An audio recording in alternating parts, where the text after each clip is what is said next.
नवारंभक Facebook page से हम निकी अपने सबके स्वागत करै छी, प्रणाम करै छी। आइ पोथी परिचर्चा के करी के बढ़बैत 22म पोथी के परिचर्चा अछि। तकरा हम सब बाद में यूट्यूब चैनल पर देख वा सुनि सेहो सकै छी। एकरा प्रसारित बाद में ई सेहो प्रसारित हेतै। आइ जाई पोथी के परिचर्चा ओहिसँ ओ किशुन संकल्प लोक से प्रकाशित अछि। 2019 ईस्वी में प्रकाशित भेल अछि। लेखक छथि रमण कुमार सिंह। पुस्तकक नाम छी दुख स्वप्नक बाद। पोथीक विधा अछि कविता। आचार्य सुरेंद्र झा सुमन कविताक लेल कहैत छथि जे हर्ष ओ सौंदर्य, अनुरक्ति ओ विरक्ति, साफल्य ओ वैफल्य, जीवनक रेखा के जे ई दूटा बिंदु अछि ओ संस्कारक बले जखन वृत्ताकार रूप धारण करैत अछि तऽ ओ कविताक लेखाक परिधि बोध करबैत अछि। कहबाक तात्पर्य ई जे कविताक परिधि बहुत पैघ अछि। संगहि मैथिली काव्यक धारा सेहो बहुत प्राचीन रहल अछि। आदिकाल से होइत आधुनिक काल में चंदा झा लग जखन हमसब अबैत छी तऽ आधुनिक काल अबैत छै। तखन फेर एकटा क्रम आगू बढ़लै, ओ प्रगतिशील रूप में आगू बढ़ैत गेलै।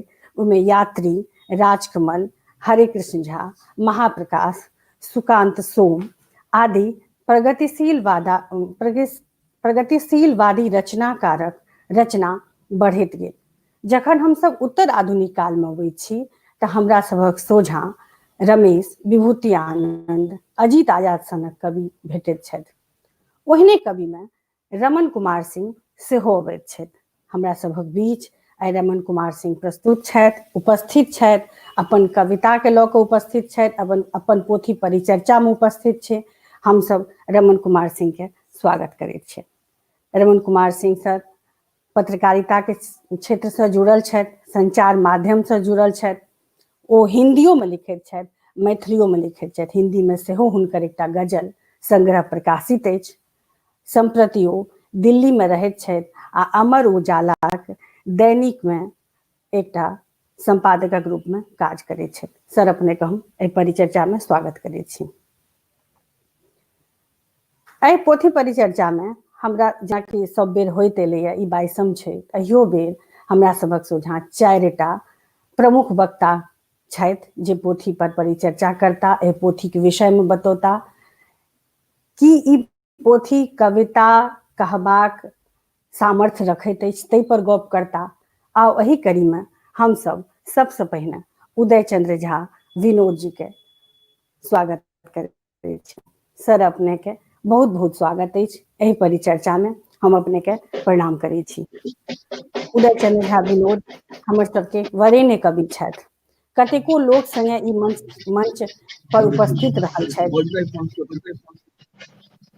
हिनक एखन तक 12 गोट कविता संग्रह प्रकाशित छै, एकटा नाटक प्रकाशित छै, एकटा कथा संग्रह प्रकाशित छै, अनेक पत्र पत्रिका के संपादन सेहो केने छथि। हिनक कविता संग्रह अपक्ष पर साहित्य अकादमी पुरस्कारक संग अनेको पुरस्कार भेटल छनि। सर अपने के परिचर्चा में हम फेर से स्वागत करैत छी। एहि परिचर्चा के अगला कड़ी में हमर जे दोसर वक्ता छथि ओ छथि डॉक्टर देवशंकर नवीन। देवशंकर नवीन सर जवाहरलाल नेहरू विश्वविद्यालय में हिंदी के प्राध्यापक छथि। ई एकटा खरगर नाम छथि मैथिली में। हिंदी के तऽ अध्यापन क्षेत्र में ई काज कैये रहल छथि, संगे मैथिली के सेहो ई बहुत लाभ देने छथि। हिनक कथा संग्रह, हिनक कविता संग्रह आ आलोचनाक पोथी हमरा सभक सोझाँ अछि। आओ सर से किछु नीक बात सब सुनी, किछु ज्ञानवर्धक बात सुनी। हम सब सौभाग्यशाली छी जे आइ हम सब देवशंकर नवीन सर के सुनबनि। सर अहाँ के फेर से बहुत बहुत स्वागत। हमर जे तेसर प्रमुख वक्ता छथि ओ छथि अरुणाभ सौरभ, डॉक्टर अरुणाभ सौरभ। अरुणाभ NCERT के क्षेत्रीय शिक्षा संस्थान में हिंदी के एसोसिएट प्रोफेसर छथि। युवा के एकटा जे खरगर नाम छै ताहिमे अरुणाभ अबै छथि। अरुणाभ हिंदी आ मैथिली दुनू में रचना करै छथि। हिनक 6टा कुल मिलाकर दुनू भाषा में हिनकर 6टा पोथी प्रकाशित अछि।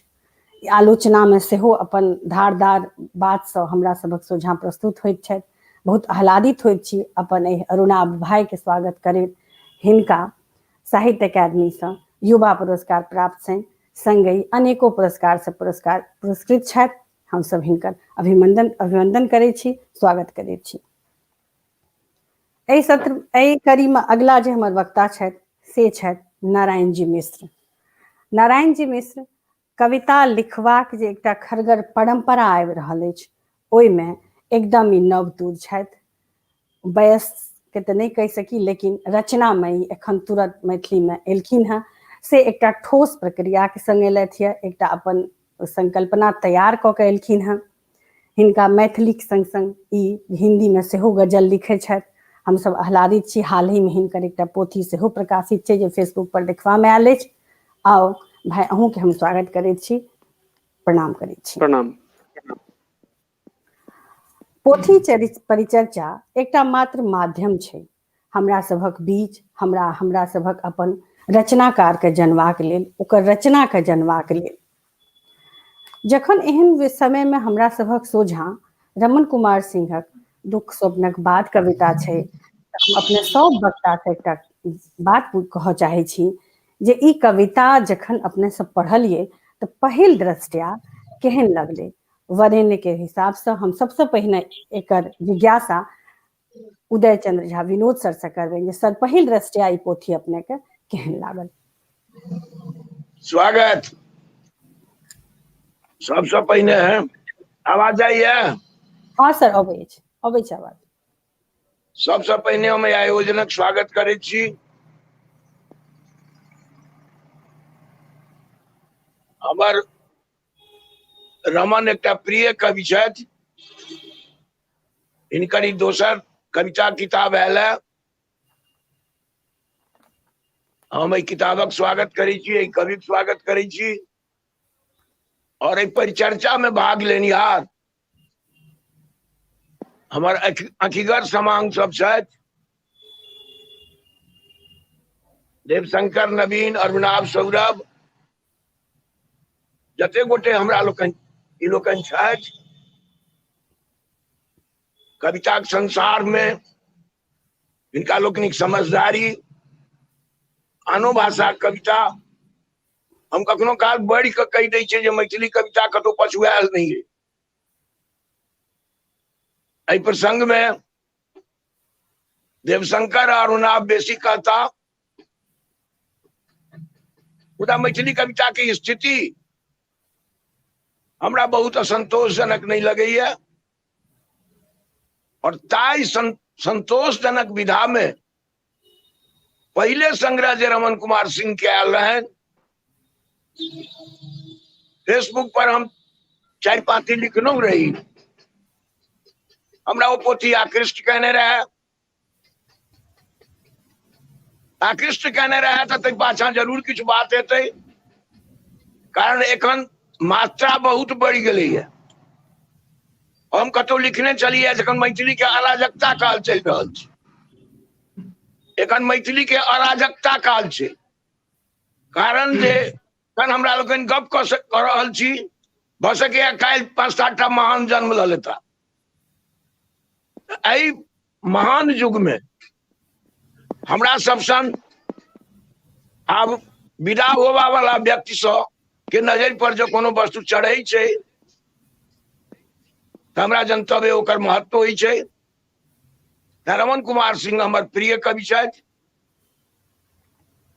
और जै की कविता कवि कर्म हम जीवन भर कैल जे कतौ प्रतिभा देखै छियै ई बड़ बढ़िया खिलौना मोबाइल हाथ में चली आयल है, पड़ल आब तो कतौ जा अभी नहीं हुई है, पड़ल टीप दै छियै।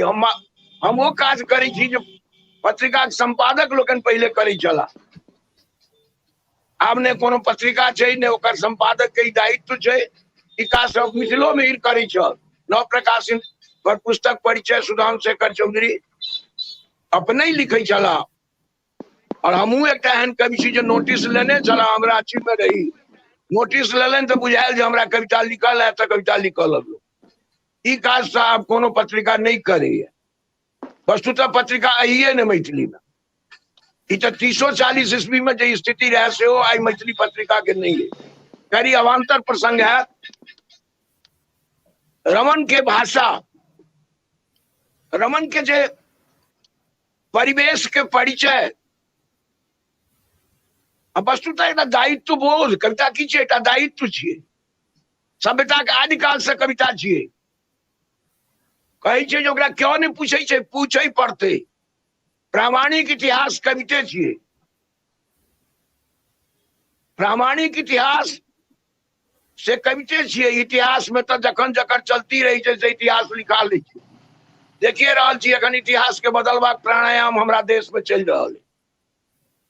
लेकिन रामायण के क्यों नहीं बदल देते? प्राग ऐतिहासिक कालक छे, पौराणिक कालक छे। महाभारत के क्यों नहीं बदल देते? और स्वतंत्रोत्तरो साहित्य जो एलैया से प्रामाणिक इतिहास के निर्माण करे छे। और जे आम लोग ओकरा ओइसे परिचय भेटे छे, वो बुझे छे जे केहन समय छल। से जो नहीं बुझते ई दुर्भाग्य ठीक जे राजतंत्रों में जतवा लेखक के स्थान रहे से लोकतंत्र में नहीं छे। क्रिकेट में छक्का मारला पर 50 करोड़ भेटे छे।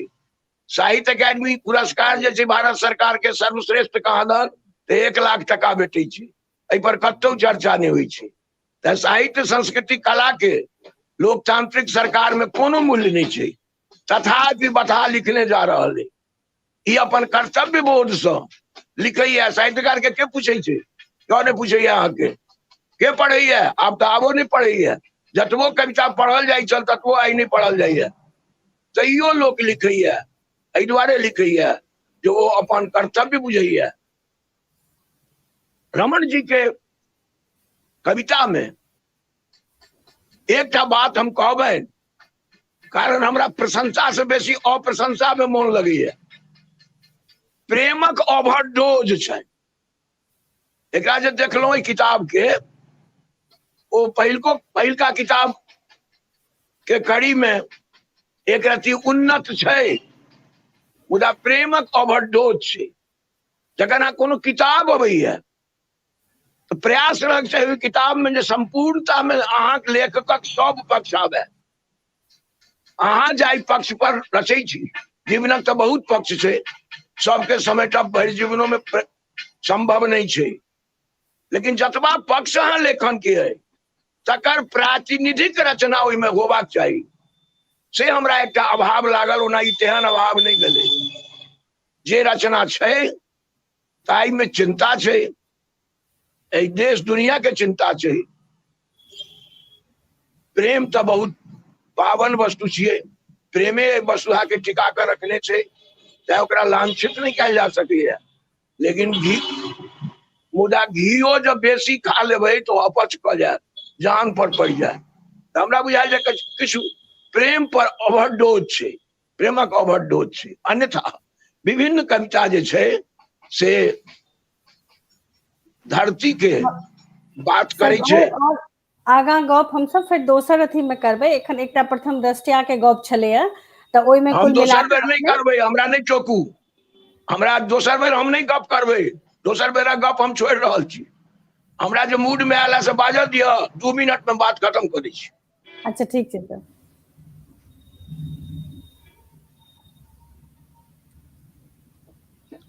हमरा की कोनो तैयारी क के बजै छियै? हमरा तो जे अबैया से बजै छी।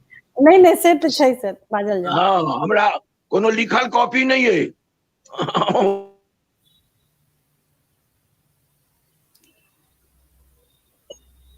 और रमन जी हम अहाँ के हम बहुत बहुत आशीर्वाद दै छी।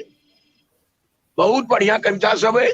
देश दुनिया का अहाँ सूचना रखे छी, घर द्वार के सूचना रखे छी, स्त्री पुरुष के अहाँ सूचना रखे छी। और जे पीड़ा छे, कविता तो बराबर पीड़ा के अभिव्यक्ति छे। वही में से विरोध निकले छे, वही में से देवशंकर नवीन निकले छे।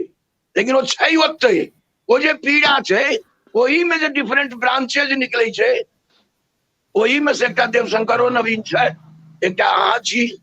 कोनो डायरी मजबूत होय छे, कोनो बेसी फड़े छे, कोनो कम फड़े छे। तैं एहि डायरी से हमरा बहुत उम्मीद है बहुत आशा है। हम समस्त शुभकामना संगे किताबक स्वागत करै छी। अहाँ लोग जते पार्टिसिपेंट छी सबके अपन हम स्नेह निवेदित करै छी। गुंजन हमरा बड़ा प्रिय छथि, बड़ा नव नव प्रतिभा में गुंजन हमरा बहुत प्रभावित करै छथि। जे ई लिखै छथि, जे हिनकर गतिविधि छनि, तऽ हम सब गोटे के निकी प्रियदर्शनी के संचालन प्रति हमरा कनि संदेह छलै, लेकिन एखन जे ई आरंभ केलनि हैं से बड़ा संतोष भेल है। हम सब गोटे के अभिनंदन करै छी, स्वागत करै छी। पुनः पुनः नवारंभ प्रकाशनक आयोजन के धन्यवाद दै छी। भाई धन्यवाद सर, आशीर्वाद एक देलहुँ ताहि लेल हृदय से कृतज्ञ छी। एक मिनट बीचमे निकी, टोकल। एखन हाँ एक सर, हाँ मिनट सर। निकी भाई, अहाँ कहैत कहैत बाजि गेलियै जे हम फेर नहीं आब, से अहाँ फेर आबी चाहे नहीं आबी, फेर अहाँ बाजी चाहे नहीं बाजी, मुदा जा के धरि हम? जा गायब हुए छियै अहाँ। नहीं नहीं, हम छी। हाँ, तो जा नहीं नहीं धरि सर, ई कार्यक्रम चलते ता धरि अहाँ बैसल सुनैत टा रहबै, तऽ जते गोटे एहिमे 5टा और जे देखा रहल है अहाँके अनुवर्ती सबके साहस रहतै, तें अहाँ गायब टा नहीं हेबै, बैसल रहियो। छी हम नहीं एकदम नहीं, हाँ ठीक छै, ठीक है एकदम। निकी, चलू सर आगू चलू। जी जी सर, हमर टोकबाक इएह छलै जे और हम सब दोसर सत्र में और बढ़िया से और सब बात निकल के एतै, तैं सर बाकी ई कोनो नहीं छलैए जे अपने के बीच में रोकल जाए। खैर जे भी, आब हम सब अबै छियै सर देवशंकर नवीन सर लग। देवशंकर नवीन सर, अपने अपने कहियो जे प्रथम दृष्टया अपने की पोथी कते संतोष देलक, पहिल में हमर इएह जिज्ञासा है। धन्यवाद निकी। दिक्कत हमरो संगे वह है, एक बेर जब हमर फ्लो टूटत तो फिर हम से गायबे भए जाब। और दोसर बात छै जे रमन सिंह एकटा महत्वपूर्ण कवि छथि मैथिली के, बीच में मने हुनका पर से 2 मिनट में कहब जे छै से ई टिप्पणी जकाँ हैत। हमरो अभिलाषा तऽ सएह यऽ जे हमरा कही से हम एके बेर बाजि ली, लेकिन देखै छी हम की कए सकब से तऽ। किछु प्रक्रिया होइ छै सर, ताहि लेल हाँ ठीक छै, ओहि हिसाब से सरस्वती करब। जे करे हेतनि से सरस्वती करती। हम तऽ बात शुरू करै छी से नवारंभ प्रकाशन के अजित से हमर प्रिय अनुज छथि, हुनकर तऽ कोनो आयोजन हेतनि तऽ हम संग रहबनि, संग रहै छियनि। आ हुनकर एहि पवित्र आयोजन के लेल आ उद्यम के लेल हुनका बधाई, नवारंभ प्रकाशन के लेल शुभकामना। एहि माध्यम से जुड़ल जतेक प्रत्यक्ष आ परोक्ष लोक छी सबके लेल हमर नमस्कार। आ पैनलिस्ट में से आदरणीय अग्रज कवि उदयचंद्र झा विनोद जी, प्रिय अरुणाभ सौरभ, निकी जी, नारायण जी और गुंजन श्री, आ जिनका निमित्त ई आयोजन भेल आए से महत्वपूर्ण कवि रमन कुमार सिंह जी, अहाँ सबके लेल शुभकामना, नमस्कार। एहि कविता के कविता किया कहल जबाक चाही, ततऽ बात शुरू भेल। मुदा बात हम शुरू करै छी भाई उदयचंद्र झा विनोद जी के पंक्ति से, जे एहिमे प्रेमक आधिक्य यऽ। कहियो राजकमल चौधरी अपन कोनो ठाम कोनो पंक्ति में कहने छथिन जे कविता में सबसे बेसी होइए महत्वपूर्ण होइए शब्द। तऽ से हमरा बुझने शब्द एहि लेल महत्वपूर्ण होइए जे शब्द के माध्यम से रचल जाइ छै रूपक, आ रूपके के कारण से कविता के ध्वनि बहुत दूर तक पहुँचे छै। यह कारण छियै जे कविता में शब्द महत्वपूर्ण होइए आ भाषा महत्वपूर्ण होइए। भाषा के संबंध में से राजकमल के पीढ़ी के कई भाषा के कवि सब कहने छथिन। राजकमल चौधरी के अग्रज कवि बाबा यात्री, बाबा नागार्जुन सेहो कहने छथिन जे भाषा से जब मनुष्य के जे दूरी छै, ओ भाषा एहन मनुष्य के चेतना के निर्देशित करे छै। सामान्य तौर पर भाषा का हम सब बुझे छिए जे भाषा अभिव्यक्ति के माध्यम छिए, मुदा ततबेटा नहीं छे। भाषा मनुष्य के चेतना के निर्देशित करे छे आ भाषा मनुष्य के सोच विचार के आधार होइ छे। आ ओ भाषा में संस्कृति के बहन होइ छे। तो एते चीज के जे सरणी छिए भाषा, तै भाषा के लाके से रमण कुमार सिंह सीधे एखन हमरा तक किछ पृष्ठभूमि सबके चर्चा सेहो करे के रहे जे रमण कुमार सिंह पर हम मैथिली के लोक विद्यापति या ज्योतिरेश्वर से आकि ओइसे पहले सिद्ध साहित्य से शुरू भए के रमण सिंह के कपार पर जे सवार भेलौं हम मैथिल सब, से सवार होय के हमर यात्रा के बीच में कोन कोन ठेकान आयल है तै पर से थोड़े गप करबाक रहे, से हम बाद में कए लेब। एखन तत्काल सीधे रमण सिंह पर आबि के ई कही जे रमण के से सते 3टा चीज के बहुत चिंता फिकिर छनि। तैमे एकटा छिए भाषा, दोसर छै प्रेम, आ तेसर छै जे 1989-90 के आसपास जे भारतीय साहित्य में 3टा जे प्रमुख विमर्श एलै, स्त्री विमर्श, दलित विमर्श, आदिवासी विमर्श, एम्हर आबि के एकटा फेर से लिंगवादी विमर्श एलैए। आ दुनिया भर के साहित्य में एखन से पोस्ट ट्रुथ के चर्चा हुए लागलैए। मैथिली धैर पता नहीं, हमरा से नॉस्टैल्जिया में जीवे वाला लोक आब भए गेलो है, किया तो मैथिली के लोक सब पूछे नहीं है, आ कि हमही तै जोकरक भए गेलहुँ जे नहीं पूछल जाइ छी। तो तैं हमरा मिथिलांचल के आवागमन जे कम भए गेल आ मैथिली साहित्य के से अवगाहन के अवसर सेहो कमे काल भेटैया। किछुए कवि किछुए पोथी हमरा भेट पाबैया।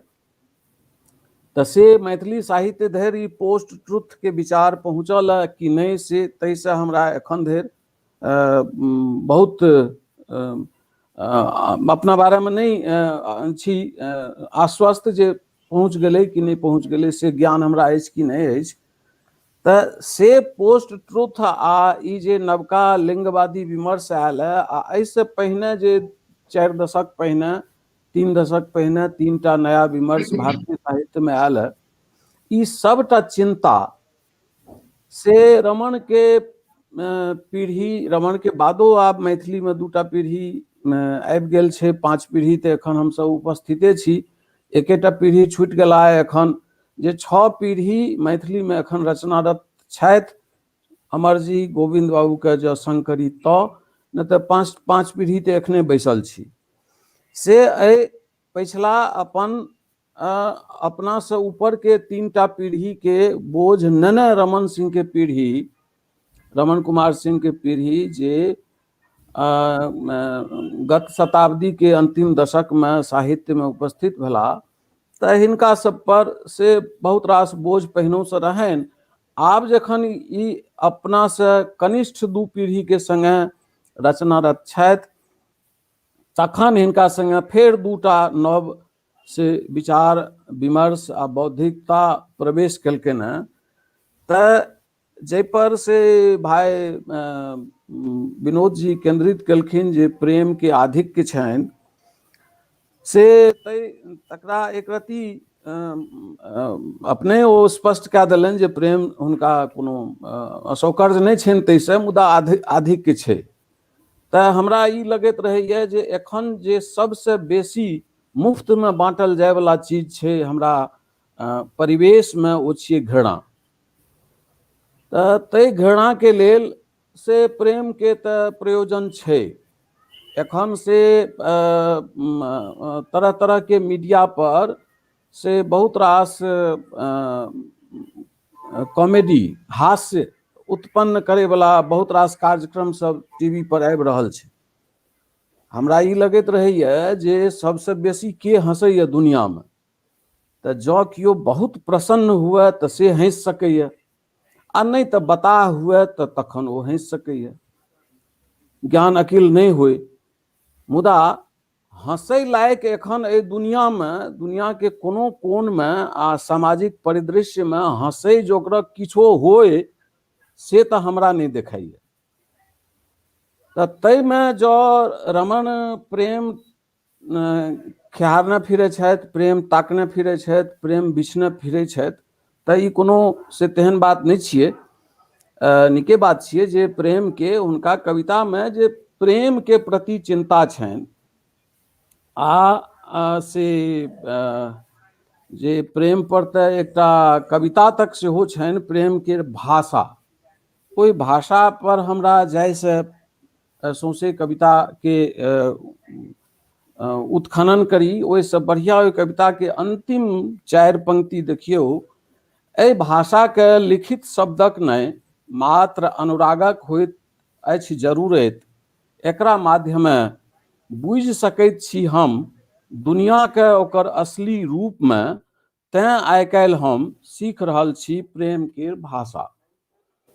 ई भाषा एतबेटा प्रेम के भाषा जो एहि दुनिया के लोग सीख लिए तऽ अहाँ सबके मोन दियाबै छी राजकमल चौधरी के कविता के एकटा पंक्ति, एहने पंक्ति धूमिल के ओहिठाम सेहो छै आ बहुत रास मैथिली के बहुत रास कवि के ओहिठाम छै जे किया हमरा हमर डाँड़ के हड्डी में आ वियतनाम में एकई रंगक युद्ध भए रहल अछि।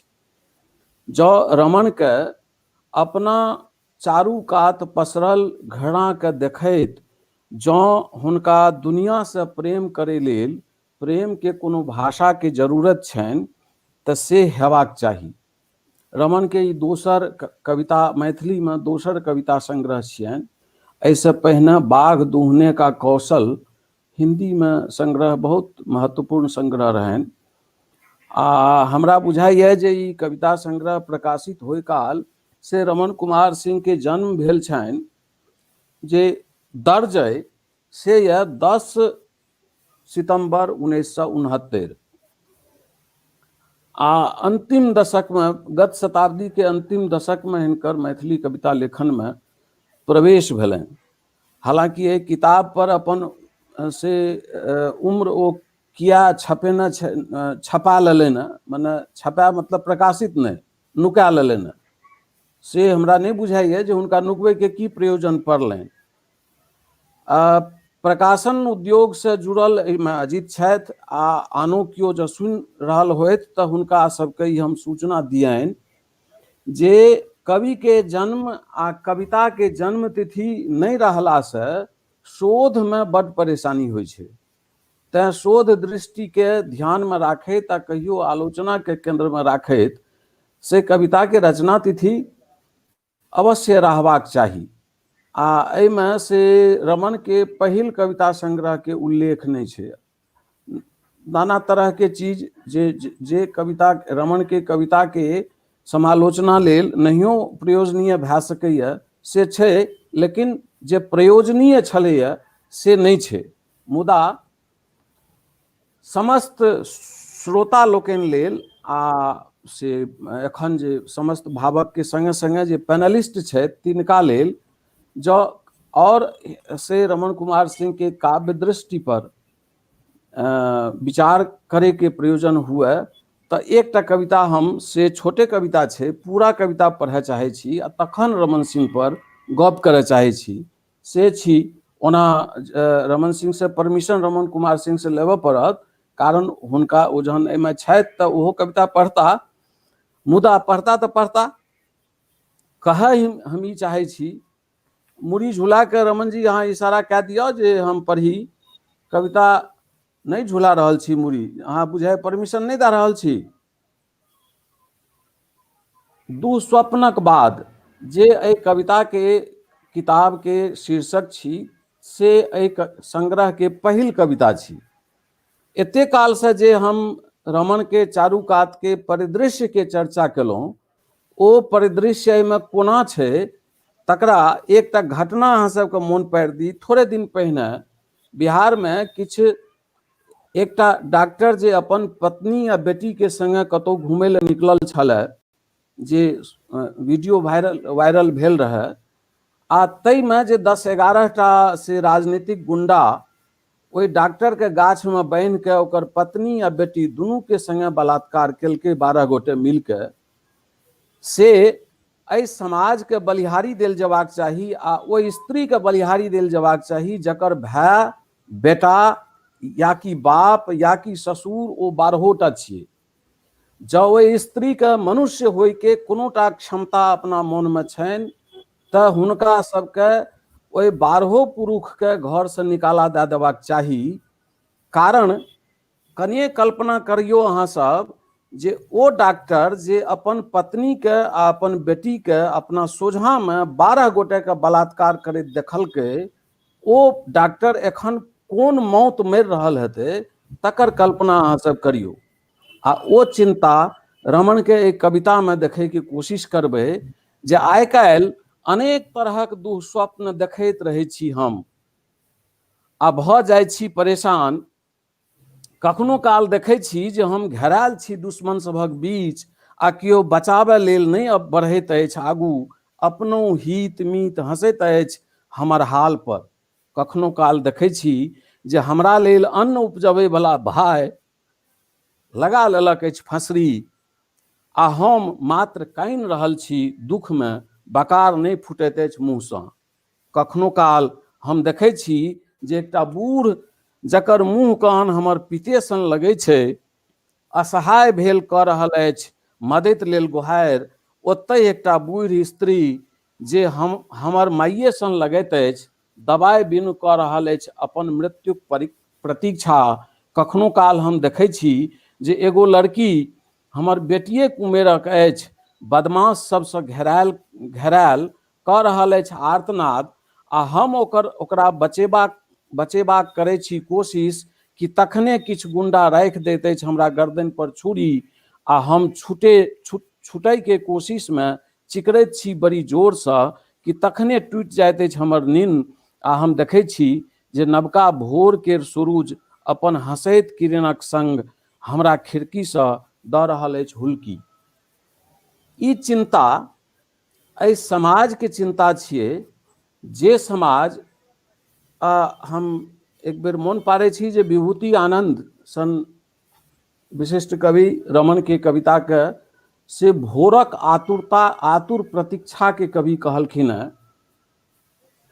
आ W.B. यीट्स के मोन पारैत ललितेश मिश्र से रमन के कविता के लेल कहने छथिन, only an aching heart conceives great poetry.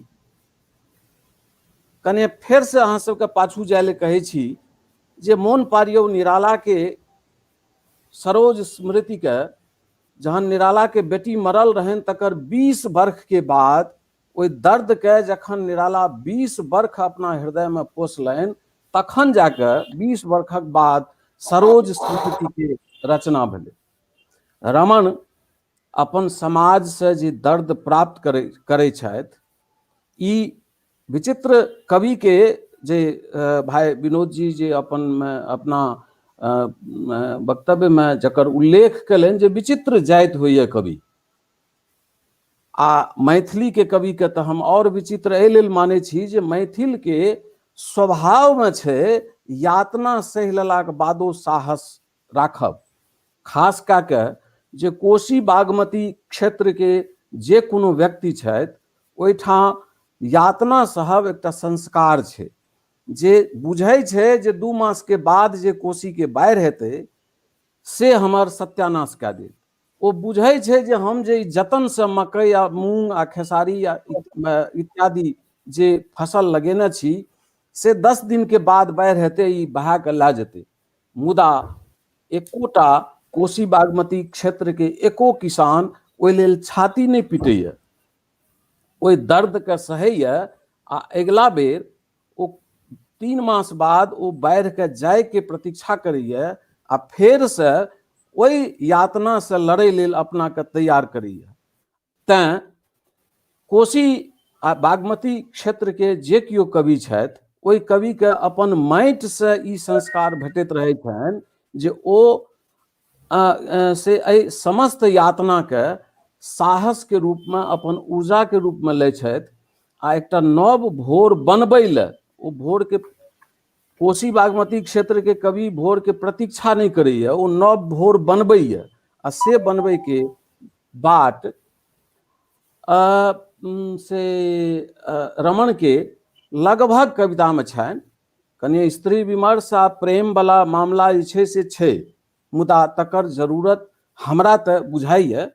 आ एहि कविता में खास कऽ के देखियौ जे 3-4 टा क्षेत्र के एके संगे जे रमन छुलनि हैं, जे सौंसे देश में किसान के हत्या भए रहल छै, जे हमरा लेल अन्न उपजबैया जे भाई, कखनो काल देखै छी हमरा लेल अन्न उपजाबै वाला भाई लगा लेलक अछि फसरी। चारू कात देखियौ जे किसान के आत्महत्या, चारू कात देखियौ बलात्कार।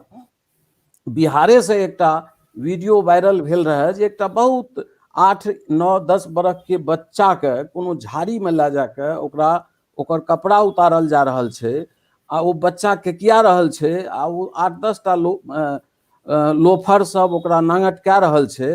आ ओ वीडियो जे बनेनिहार रहे, सोचियो जे वीडियो बनबै के चेतना ओकरा भेलै, ओकरा बचबै के चेतना नहीं भेलै, कारण जा तक वो वीडियो बनलै नहीं ता तक वायरल कोना भेलै। एहन दर्दनाक समय में, एहन घृणास्पद समय में हम सब जी रहल छी, तै में हमरा सबके रमण कुमार सिंह सन के कवि छथि तऽ से एकटा महत्वपूर्ण बात छियै। अरुणाभ सौरभ सन के कवि छथि से एकटा महत्वपूर्ण बात छियै। आ हमरा तऽ लगैया जे ई अपन अगिला पीढ़ी के नीक जकाँ सम्हारथि। कारण जे हमर मान्यता है, बेसी काल तारानंद वियोगी से गप करैत हमरा सबके लागैत रहल है जे कोनो पीढ़ी के सबसे, ओही समय में हम सब चर्चा करैत रही जे कोनो पीढ़ी के सबसे पैघ सफलता छियै कोनो पीढ़ी के रचनाकार के, जे ओ अपन परवर्ती पीढ़ी कते मजबूत बनेलक। तै मामला में एखन 5 पीढ़ी के देखैत, आ रमण कुमार सिंह, अजीत आजाद, अरुणाभ सौरभ सबके पीढ़ी के देखैत, पंकज पराशर के देखैत, और अविनाश के देखैत, गौरीनाथ के देखैत हमरा सबके पीढ़ी के पर्याप्त संतोष यऽ। हमरा सबक पीढ़ी से भाई विनोद जी के पीढ़ी के कते संतोष छनि से तऽ वएह कहता, मुदा हमरा सबके पीढ़ी के पर्याप्त संतोष यऽ जे हम सब एकटा नीक परवर्ती पीढ़ी ठाढ़ केलहुँ। ताहिमे से रमण कुमार सिंह एकटा महत्वपूर्ण कवि छथि। जाकि कहने रही कनिया बाजै ले, तऽ एखन कनिया बाजलहुँ है, अगिला बेर बजायब तऽ थोड़े बात और कहब। बहुत बहुत धन्यवाद, आभार। जी सर, बहुत बहुत आभार। संतोष भेटे छै, भाषा के हिसाब से प्रेम के प्राचुर्यता छै हुनकर कविता में, ई सब बहुत बात बुझबा में आयल। आब हम सब अरुणाभ से सुनै छी जे अरुणाभ के अपन जे जस्ट अग्रज पीढ़ी छथि रमन सिंह, तिनका प्रति केहन प्रथम दृष्टया केहन हुनका अनुभव भेलै हुनकर कविता पढ़ि कऽ।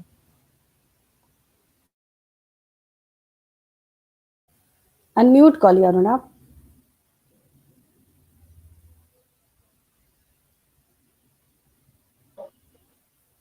हाँ, आवाज अबैया? हाँ अबै छै। हाँ, सब गोटे के प्रणाम। सबसे पहिने तऽ एहिठामन उपस्थित जे हमर आदरणीय अग्रज कवि छथि उदय चंद्र झा विनोद जी, हुनका प्रणाम करै छी। आदरणीय भाईजी देवशंकर नवीन भाईजी के प्रणाम करै छी। रमन भाईजी के सेहो प्रणाम। निखित खैर बैचमेट छथिन तऽ हुनका नमस्कार। यही कार्यक्रमक मादे जे 2 बेर हम नवारंभ के पेज पर अखन तक आयल छी, और ई बड़ा दुखद भेल जे पहिल बेर जे एलहुँ ओ जिनका लेल हम से कार्यक्रम छलनि, हमर कवि मित्र प्रणव नार्मदेव, से हुनकर किताब पर परिचर्चा में से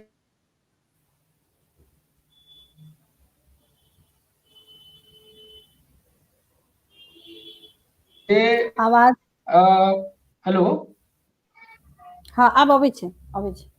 तऽ जे प्रणव जी के कार्यक्रम में हम गाम में छलहुँ तऽ नेटवर्क से नहीं आबि सकल, तऽ ओ मित्र आइ हमरा सबक बीच में नहीं छथि। तऽ सबसे पहिने एहि कार्यक्रमक मादे हम अपन कवि मित्र प्रणव नार्मदेव के प्रति करै छी, और हुनका बहुत दुखद छै मैथिली साहित्यक लेल हुनकर एकटा अनुपस्थिति। अखन जे कवि हमरा सबके लेल एकटा भविष्य के पीढ़ी गढ़बा में एकटा मदद कऽ सकै छलाह, ओ आइ नहीं छथि। तऽ प्रणव भाई को हम सबसे पहले श्रद्धांजलि दै छी एही माध्यमे। ओकरा बाद अबै छी दुःस्वप्नक बाद जे रमन जी के कविता संग्रह छै, तऽ जेहन बात सब एलै एहिठमन जे आदरणीय विनोद जी और आदरणीय नवीन भाई जी कहि देलखिन है, हम ओहिठाम से ओ गप के दोहरेबाक प्रयास नहीं करब, क्या तो सबटा बात ओहिमे आबि गेलैए। जे रमन जी के कविता के जे दुःस्वप्नक बाद में जे मने किछ किछ बढ़िया चीज सब छै, पहिने तै पर गप कऽ लै छी। मैथिली कविता के एकटा जे विस्तार छै, ओकर जे परिधि छै, ओकर जे केंद्रक छै, ओकर जे व्यास छै, ओहि सब में रमन जी कनेक विस्तार अनबाक और प्रयास करै छथिन। कैनवास पर कयल गेल पेंटिंग जकां से मतलब कविता के दृश्य बंध में बनबे में, दृश्य के उपस्थित करऽ में से हिनकर एकटा जे अहाँ देखबै जे कलर मिक्सिंग जकां हिनकर मने कविता में बिंब सब अबै छनि, ओ अभ्यास जकां रमन जी लग अबै छनि। लगातार रमन जी लिखैत रहला अछि और ई दुईटा कविता संग्रह जे एखन एलैए, दुओ कविता संग्रह मैथिली, दुनूटा कविता संग्रह मैथिली कविता के मने एखनुक स्थिति के अनुसार से महत्वपूर्ण अछि। और फेर से हरिहर के बाद जे दुःस्वप्नक बाद एलैए, एही पोथी के से मैथिलीक सीमा में, मैथिली साहित्यक सीमा में रहि कऽ जतेक अपना सब ओकरा कही जे कवरेज भेटल है वो कम नहीं छै। मैथिली कविता समकाल में जे रमन सिंह छथिन, एकटा तेहन नाम जकरा पर गप करे के अतिरिक्त जो गप हुनका पर नहीं करे छियै तऽ मैथिली कविता के कोनो जे कंटेम्प्रेरी कविता छै तकर कोनो फार्मूला पूरा नहीं होइ छै। और ओ जे छै से तै हिसाब से दुःस्वप्नक बाद जखन अबै छै तऽ हमरा लगैए जे कवि कनेक अपन त्वरा, अपन तेवर और अपन जे कंटेंट कहे के जे हुनकर फार्मूला छै ताहिमे कनेक विस्तार देलखिन है। लेकिन हुनका जे एकटा चीज छै जैसे हम मने असहमत रहैत छी, हुनकर विचार, हुनकर तेवर, हुनकर टेम्परामेंट सब बहुत बढ़िया छै, लेकिन जे चीज से हमरा जे असहमति है वो छै हुनकर भाषा। काव्य भाषा पर अगर रमन भाईजी के जे दृष्टि छै वो हमरा कनेक सोझरायल नहीं लगैया। जेना अहाँ अगर पोथी में पढ़बै, आब ई किनकर त्रुटि छनि से हम नहीं जानै छी, आब रमन भाईजी के छनि कि प्रकाशक के भऽ सकै सेहो हेतनि, जे एहि पूरा संग्रह में कतौ चंद्र बिंदु के प्रयोग नहीं छै। चंद्र बिंदु के जगह पर अनुस्वार के वर्तनीगत प्रयोग कयल गेलैए, जे कि हमरा अपना हिसाबे वा नवीन भाईजी एतऽ मैथिली के समुच्चा जे अकादमिक जे ज्ञान छै वो सबटा नवीन भाईजी के छनि, तऽ हमरा भैया एहन लगैए जे ई नहीं हेबाक चाही। जे चंद्र बिंदु छै ओकर अपन एकटा महत्व छै, ओ रह दियौ, ओकरा बिना अगर ओ जबरदस्ती में हटबऽ के से हमरा ओ तुक नहीं बुझऽ में आबैए। तकरा बाद जे एकटा चीज छै जे समकाल के जे प्रतिरोध छै, ओहिमे जे मानि लिअ प्रतिरोध के चिन्हबाक चेष्टा छै से दुःस्वप्नक बाद में नीक से एलैए। ई दुःस्वप्न जे छियै तकरा हमसब एखन तक जे समकालीन मैथिली या अहाँ कहि दिअ जे समकालीन भारतीय साहित्य छै, ताहिमे जे मोटा मोटी जे 3 तरह के अवधारणा चलैत रहे, प्रश्न, चुनौती, यथार्थ, एही 3टा पर से प्रायः डिस्कोर्स चलैत रहलैए। कंटेम्प्रेरी क्रिटिसिज्म के जे मने अहाँ भारत में या दुनिया में विभ्रम ओहिमे आबैत रहे, विभ्रम और यथार्थ जे क्रिस्टोफर कॉर्डवेल के कृति छनि, तऽ एहि सब के अतिरिक्त एकटा धारा दुःस्वप्न के देखै के, स्वप्न देखै के, स्वप्न जागरण के परिस्थिति में प्रवेश करे के सेहो रहलनि यऽ, जे के आधार पर एकटा से विराट फैंटेसी के गप सेहो आधुनिक रचना जकरा रमन जी का विस्तार दै छथिन। ओ जे दुःस्वप्न छै ओकर व्याख्या बहुत तरह से भऽ सकैए। हमर जे कहबाक अर्थ अछि वो छै जे मैथिली जे आधुनिक जे 90 के बाद के मिथिला छै तकर गंभीर शिनाख्त रमण कुमार सिंह अपन दुःस्वप्न में करै छथिन। और वो कहे छथिन जे दुःस्वप्न के बाद के परिस्थिति केहन हेतै। ई जे छै से मनुखक उपस्थिति रचनात्मक होय, विध्वंसक नहीं होय, तकर चिंता रमण सिंह के मूल चिंता छै। जे एकटा सामान्य मनुख होय के विवेक होय छै, से सामान्य मनुखक विवेक के निर्मिति ई कविता करते। और दोसर जे मनुखक सबटा गुणक दोष के कविता में उतारनाइ संभव नहीं छै, तैं जखन ई आदिवासी लोकक कविता लिखैत छथिन तो ओहि काल मनुखक रूप पशु से बेसी हिंसक हिनका लगै छनि। तऽ ओ तथापि ई जे एखन विकास के जे मॉडल बनायल जा रहल छै, कॉर्पोरेट वाला मॉडल, तैसे हिनका घोर असहमति छनि। और ई एलपीजी के बाद के परिस्थिति के देखैत ओकरा एलपीजी जे लिबरलाइजेशन, प्राइवेटाइजेशन, ग्लोबलाइजेशन के जे स्थिति बनै छै, ओहिमे हमर मिथिला कतऽ स्टैंड लै छै, ओहिमे मिथिला के बौद्धिकता कतऽ ठाढ़ होइ छै, जे बौद्धिकता के एखन रिप्रेजेंटेशन हम सब देख रहल छी आदरणीय विनोद जी के रूप में, आदरणीय नवीन जी के रूप में, ई सब अग्रज भाई सब जेना बना रहल छथिन, ओ जे धारा छै ओकरा रमण जी एकटा विस्तार देलनि या ओहिमे एकटा अपन क्षमता से ओकरा स्थापित करबाक चेष्टा केलखिन या, जे अपन असंदिग्ध जे वैचारिकता छै हिनकर, ओ असंदिग्ध वैचारिकता के संग करै छथिन, जे जनवादी कविता के नव व्याख्या करै छै। और हिनकर जनवाद जे छै से धनवाद के विरुद्ध ठाढ़ छै। तऽ एखन दुःस्वप्नक बात के माध्यम हमरा लागैए 2 मिनट कहने छलहुँ, तऽ से फिर अगला राउंड में कही की। हाँ प्रणाम, बहुत बहुत आभार अहाँ के। मतलब रमन सर के कविता एकटा नया विस्तार दै छै, जे पिछला पीढ़ी हमरा सब लग छोड़ि गेल छै, तिनका हिनकर कविता आगू बढ़बैत अछि। बहुत नीक। आब हम सब यह प्रश्न, चूँकि नारायण जी मिश्र एखन तुरंत कविता के क्षेत्र में आयल छथि, नव तुर छथि, तऽ ओ हुनका ऑडियो वीडियो से वो नहीं जुड़ता, सिर्फ ऑडियो से जुड़ता, हुनका किछु टेक्निकल प्रॉब्लम छनि, तैं हम सब आओ नारायण जी मिश्र के सुनी। देखे के सुविधा नहीं छै उपलब्ध। नारायण जी अपने कहल जाओ जे रमन सर के कविता अहाँ के केहन लागल पहिल दृष्टया जखन अहाँ पढ़लियै, कियाकि आब अहाँ कविता लिखऽ लगलहुँ तऽ बुझऽ में सेहो अबैत हैत। माइक म्यूट कऽ लिअ नारायण जी। हेलो हेलो, हमर आवाज आ रहल अछि? अबै छै, अबै। अच्छा जी, सब पैनलिस्ट के प्रणाम करै छै।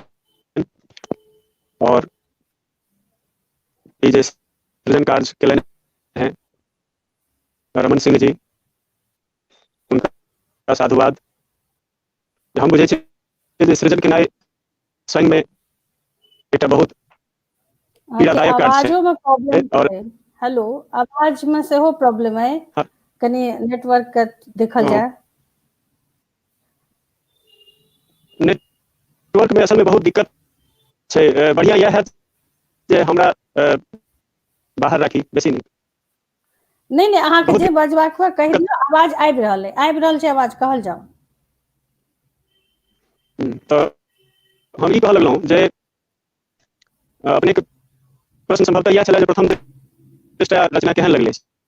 तऽ हाँ, एहिमे जे 34 गोट पुस्तक में रचना छै, एहिमे हमरा ई लागल जे जेना कवि शब्द के सामान्य अर्थ होइ छै, जकरा दृष्टि क्षेत्र में ई जगत अबै, विश्व अबै, तऽ हिनका दृष्टि क्षेत्र में बहुत चीज आयल छनि से बुझाइ छै।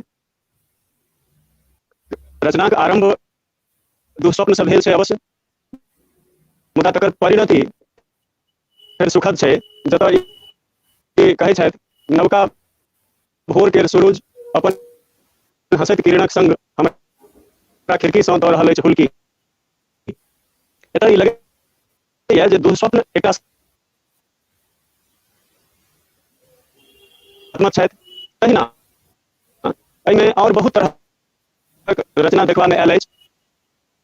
यदि भाव पक्ष पर विचार करी और रचना के जे सबल पक्ष छै, वैचारिक पक्ष छै, ताहि दिस विचार करी तो कविता में बहुत रास विचार एले मुदा एहि पर जे क्या गोटे पैनलिस्ट टिप्पणियों केलनि है जे विचार कोना एले है असल में कविता कतौ सँ गद्य सँ पृथक भ जाइ छै ओकर जे प्रोजेक्ट नेचर छै ओ हटि जाइ छै और ओ पोएट्री कहबै छै एहि पर हमरा लगैया जे विशेष ध्यान देबाक आवश्यकता छलै है जे संभवतः किछु कहि देनाइ कविता नहीं होइ छै ओहिमे यथा तथ्यात्मकता नहीं हेबाक चाही भ सकैया ओहू दुआरे जे रमन सिंह जी पत्रकारिता के पृष्ठभूमि से अबै छथि पत्रकारिता में एकर बेसी दरकार होइ छै जे यथा तथ्य वस्तु के उद्घाटित कयल जाय तो संभवतः ओकर प्रभाव भ सकै छै अन्यथा बहुत रास ठाम एहन उक्ति सब दृष्टिगोचर होइए जे अपना काव्यत्व के सेहो बचौने छै और विभिन्न तरहक विमर्श एहिमे आयल अछि आगू विशद चर्चा में हम और चीज कहऽ चाहब जेना एक ठाम ई कहै छथि प्रेम के भाषा कविता में प्राचीनतम भाषा अछि प्रेमक और ओतऽ ई प्रेमक कसौटी पर दुनिया के असल रूप में जनबाक लीलसा रखै छथि एकर अभिव्यक्ति केने छथि एहि तरह कए गोट कविता छै एक गोट कविता जे मैथिली में हलचल शीर्षक से अछि ओतऽ ई कहै छथि कविता के नाम पर चुटकुला लिखाइत अछि डायरी लिखाइत अछि अहिना अहिना बहुत किछु लिखाइत अछि मुदा कविता कम लिखाइत अछि तऽ जाहि पर पहिने सेहो एक आध गोटे दृष्टिपात केलखिन एहि तथ्य पर जे संभवतः कविता के नाम पर बहुत किछु लिखा रहल अछि तऽ हमरा लगैया जे एहि पर अलग सँ सेहो एकटा चर्चा करबाक आवश्यकता अछि जे कतऽ सँ कोनो रचना कविता कहेबाक हकदार नहीं रहि जाय ओना हम एकटा कसौटी जे अपना मन में रखने छी एतऽ व्यक्त करऽ चाहै छी ओ कसौटी छै जे यदि कोनो कविताक पाँति सब ओहिना वाक्य में रूपांतरित भ जाए और ओकर तथ्य में कोनो विशेष परिवर्तन नहीं हो तो हमरा विचार में ओ कविता छलै के नहीं ओ एकटा गद्यात्मक कथन छलै ओ दर्शन भ सकै छै तर्क भ सकै छै कविता नहीं भ सकै छै कविता एकटा एहन भावभूमि पर जन्म लै छै जतऽ सबकॉन्शियस और कॉन्शियस के एकटा मिलन होइ छै मिलन बिंदु सँ ओ अपने कोष सँ सबकॉन्शियस सँ मटेरियल कलेक्ट करै छै और ओकरा एकटा फ्लेक्सिबल वे में लऽ जाइ छै जतऽ बहुत ज्यादा ठोसत्व नहीं अबै छै घनत्व नहीं अबै छै कविता में जे एकटा प्रवाहमयता बनै छै ओ ओकर एही नेचर के कारण होइ छै तऽ बहुत बेसी चूँकि आग्रह सँ सेहो जी आवाज बहुत डिस्टर्ब भ रहल छै पैनलिस्ट सब सेहो बुझाय आवाज से कनी अथी भ रहल छै अहाँ के बहुत बात अइ जे मोन में बुझाइए जे ओ एकदम तर्क संगत हेतै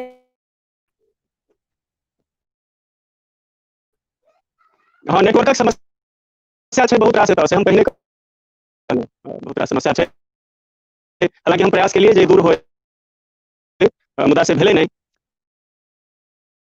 यदि संभव हुआ तो तहन हमरा बाहरी रखी और सुगंधापूर्वक चला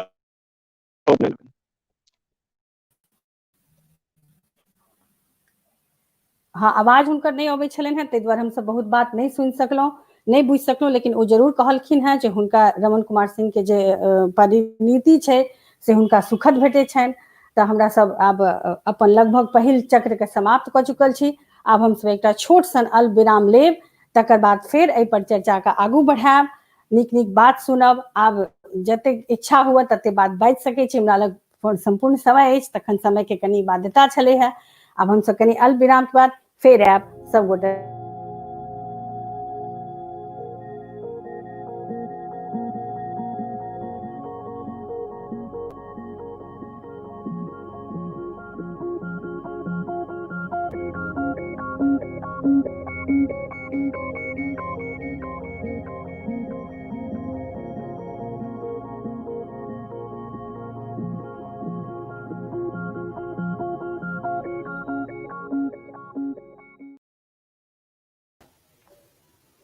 अल्प विरामक बाद सबगोटे के फेर से धन्यवाद फेर से स्वागत सबगोटे के आभार जे अहाँ सब एहि परिचर्चा में जुड़ल छी हम सब सुनि रहल छी जानि रहल छी जे दुख स्वप्नक बाद जे कविता संग्रह छै से केहन रूप लऽ कऽ हमरा सभक सोझाँ ठाढ़ भेल छै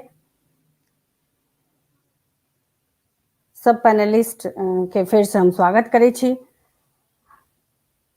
आब जे दोसर हमर सबके चक्र शुरू भऽ रहल अछि ताहिमे हम सबसँ पहिने उदय चंद्र झा विनोद सर लग अबैत छी। हुनका संगे किछु हमरा जे जिज्ञासा अइ से हम हुनकासँ कहै छी। विनोद सर, अहाँके समय प्रगतिवादी कवि लोकनि संगे सेहो बीतल अछि। हेलो, आवाज जाइए?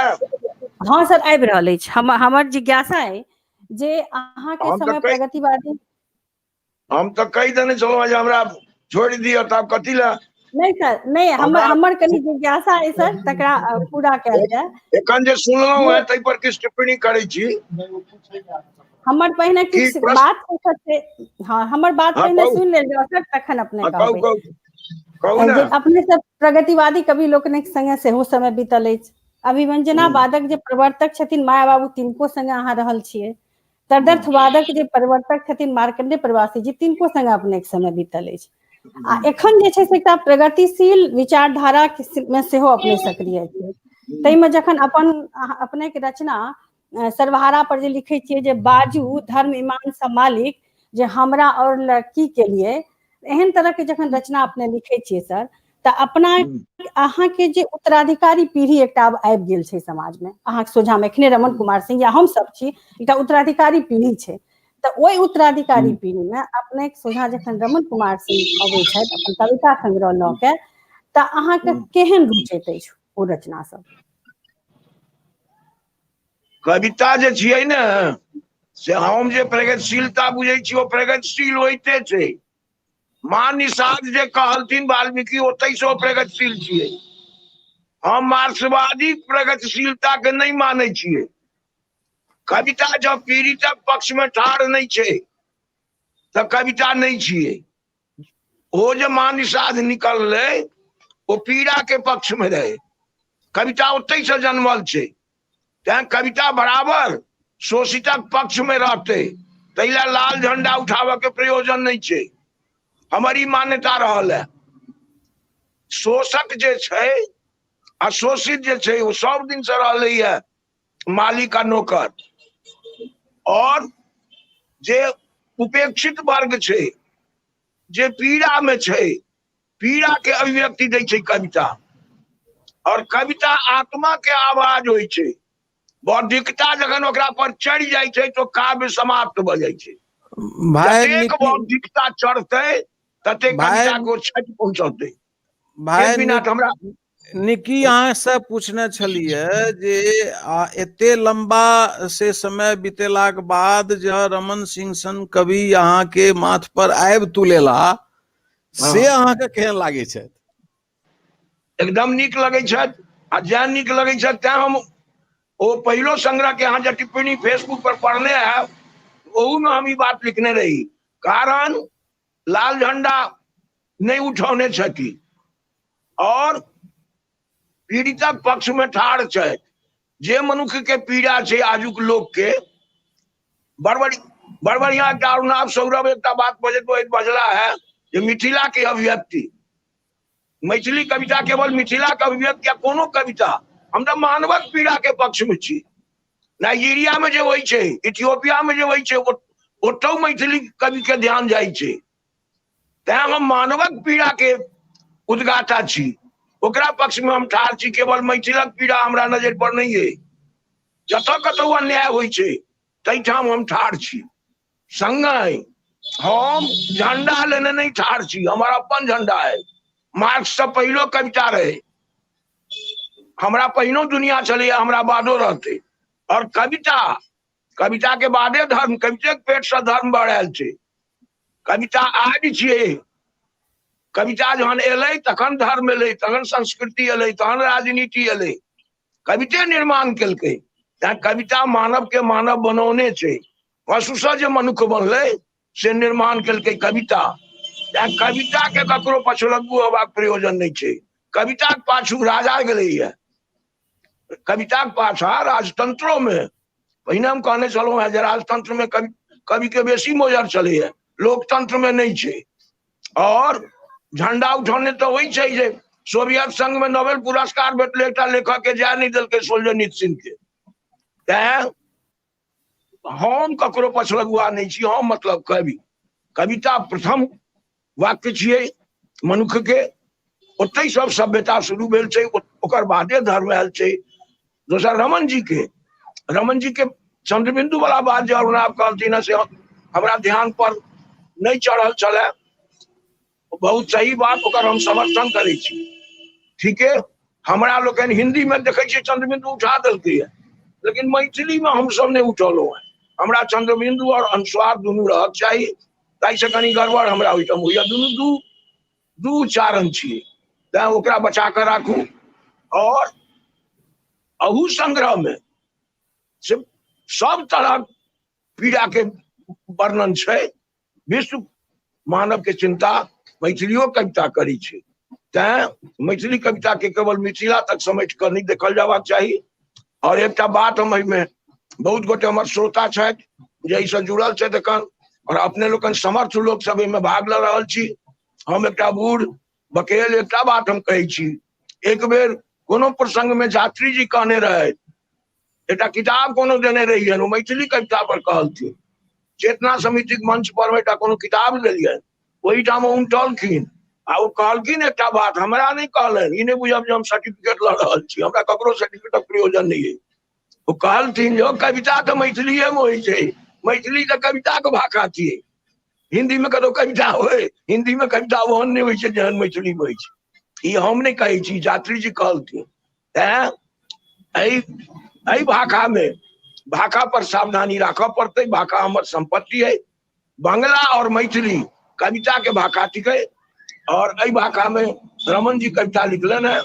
रमन जी के चिंता जतऽ कतौ गड़बड़ी भेलैए, अन्याय भेलैए, अनुचित भेलैए, मानव के पीड़ा छै, ताहि पर दृष्टि गेलन है।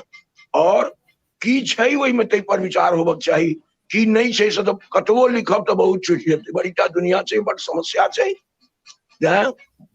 हम रमन जी के पुनः पुनः अभिनंदन करै छियनि।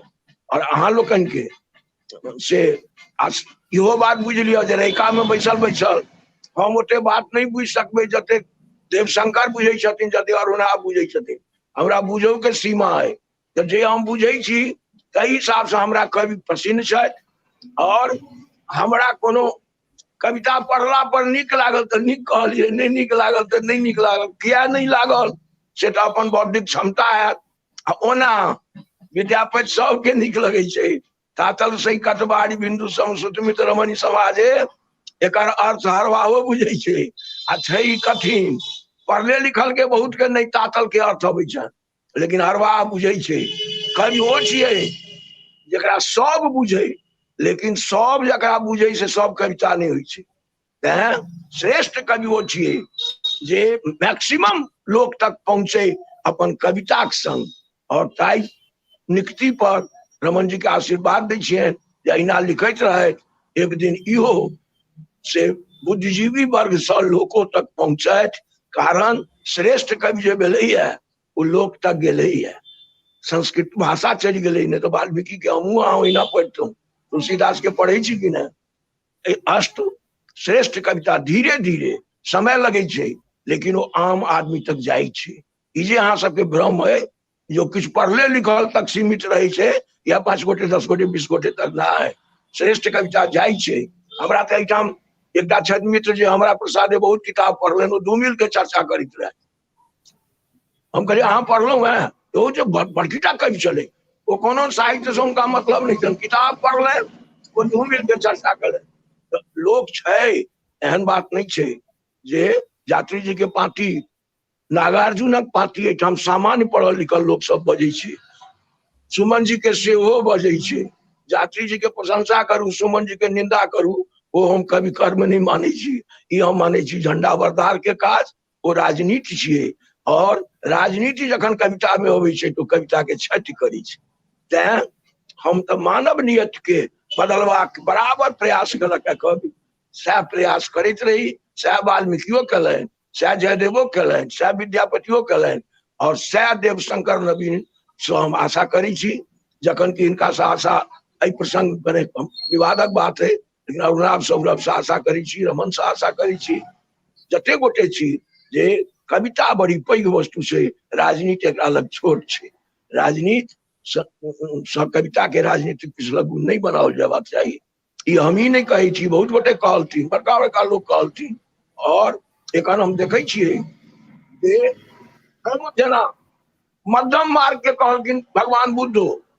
हम आइयो एक आत्मकथा लिखै छी, ओहिमे लिखलियै हम तो मध्यम मार्गी लोग छी, हमरा राइट लेफ्ट नहीं बुझे छियै, हम सही बात बुझे छियै। गाड़ी अबै छै, लेफ्ट के बदला में राइट गेला पर जे जान बचत तो राइट में जाकर जान बचा ले। हम जान बचावा में विश्वास करै छी, राइट लेफ्ट में विश्वास नहीं करै छी। जय बहुत मैथिली, बहुत आभार रमन जी सर। जिंदाबाद।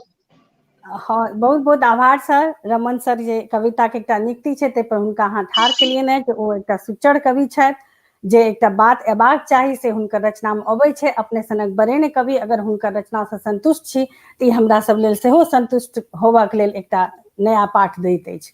आब हम सब दोसर जे हमर कड़ी अछि ओहिमे हम सब देवशंकर नवीन सर लगबै छी। नवीन सर के सेहो काज बहुत कयल छै, अध्ययनक क्षेत्र में होय या मैथिली हिंदी के क्षेत्र में होय, हिनकर एकटा विराट फलक छै। हम सब देखै छियै, हम सब बुझै छियै, मैथिली हिनका से हरदम लाभान्वित होइत रहल अछि।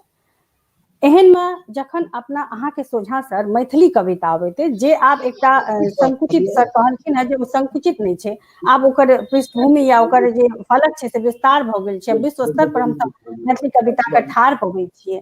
तेहन स्थिति में जे संपूर्ण विश्व के जे कविता छै, तेहन में रमन कुमार सिंह के जे कविता जखन अहाँ लग अबैत अछि सर, तऽ ओ केहन लगैत अछि जे अपना सब हिनक कविता के की विश्व के जे और दोसर भाषा के कविता छै तैठाम ठाढ़ पबै छियै अहाँ? देखियो निकी, भाई विनोद जी हमर श्रेष्ठ पीढ़ी के कवि छथि। हुनका ओ कहलखिन जे हम संकुचित नहीं मानै छी। ई संकुचित माने के प्रश्ने नहीं उठे छै। ई दू तरह के से अथी होइ छै, संप्रेषण, जे मैथिली विश्व साहित्य से टक्कर ले ले ठाढ़ यऽ, आ दोसर संप्रेषण छियै जे विश्व साहित्य से टक्कर ले में हम मैथिली के कमजोर नहीं बुझै छी। ई कमजोर जे भेलै से ऋणात्मक, जेनाकि पहिल चक्र में कहलहुँ हम जे भाषा में स्वयमेव एकटा ध्वनि होइ छै।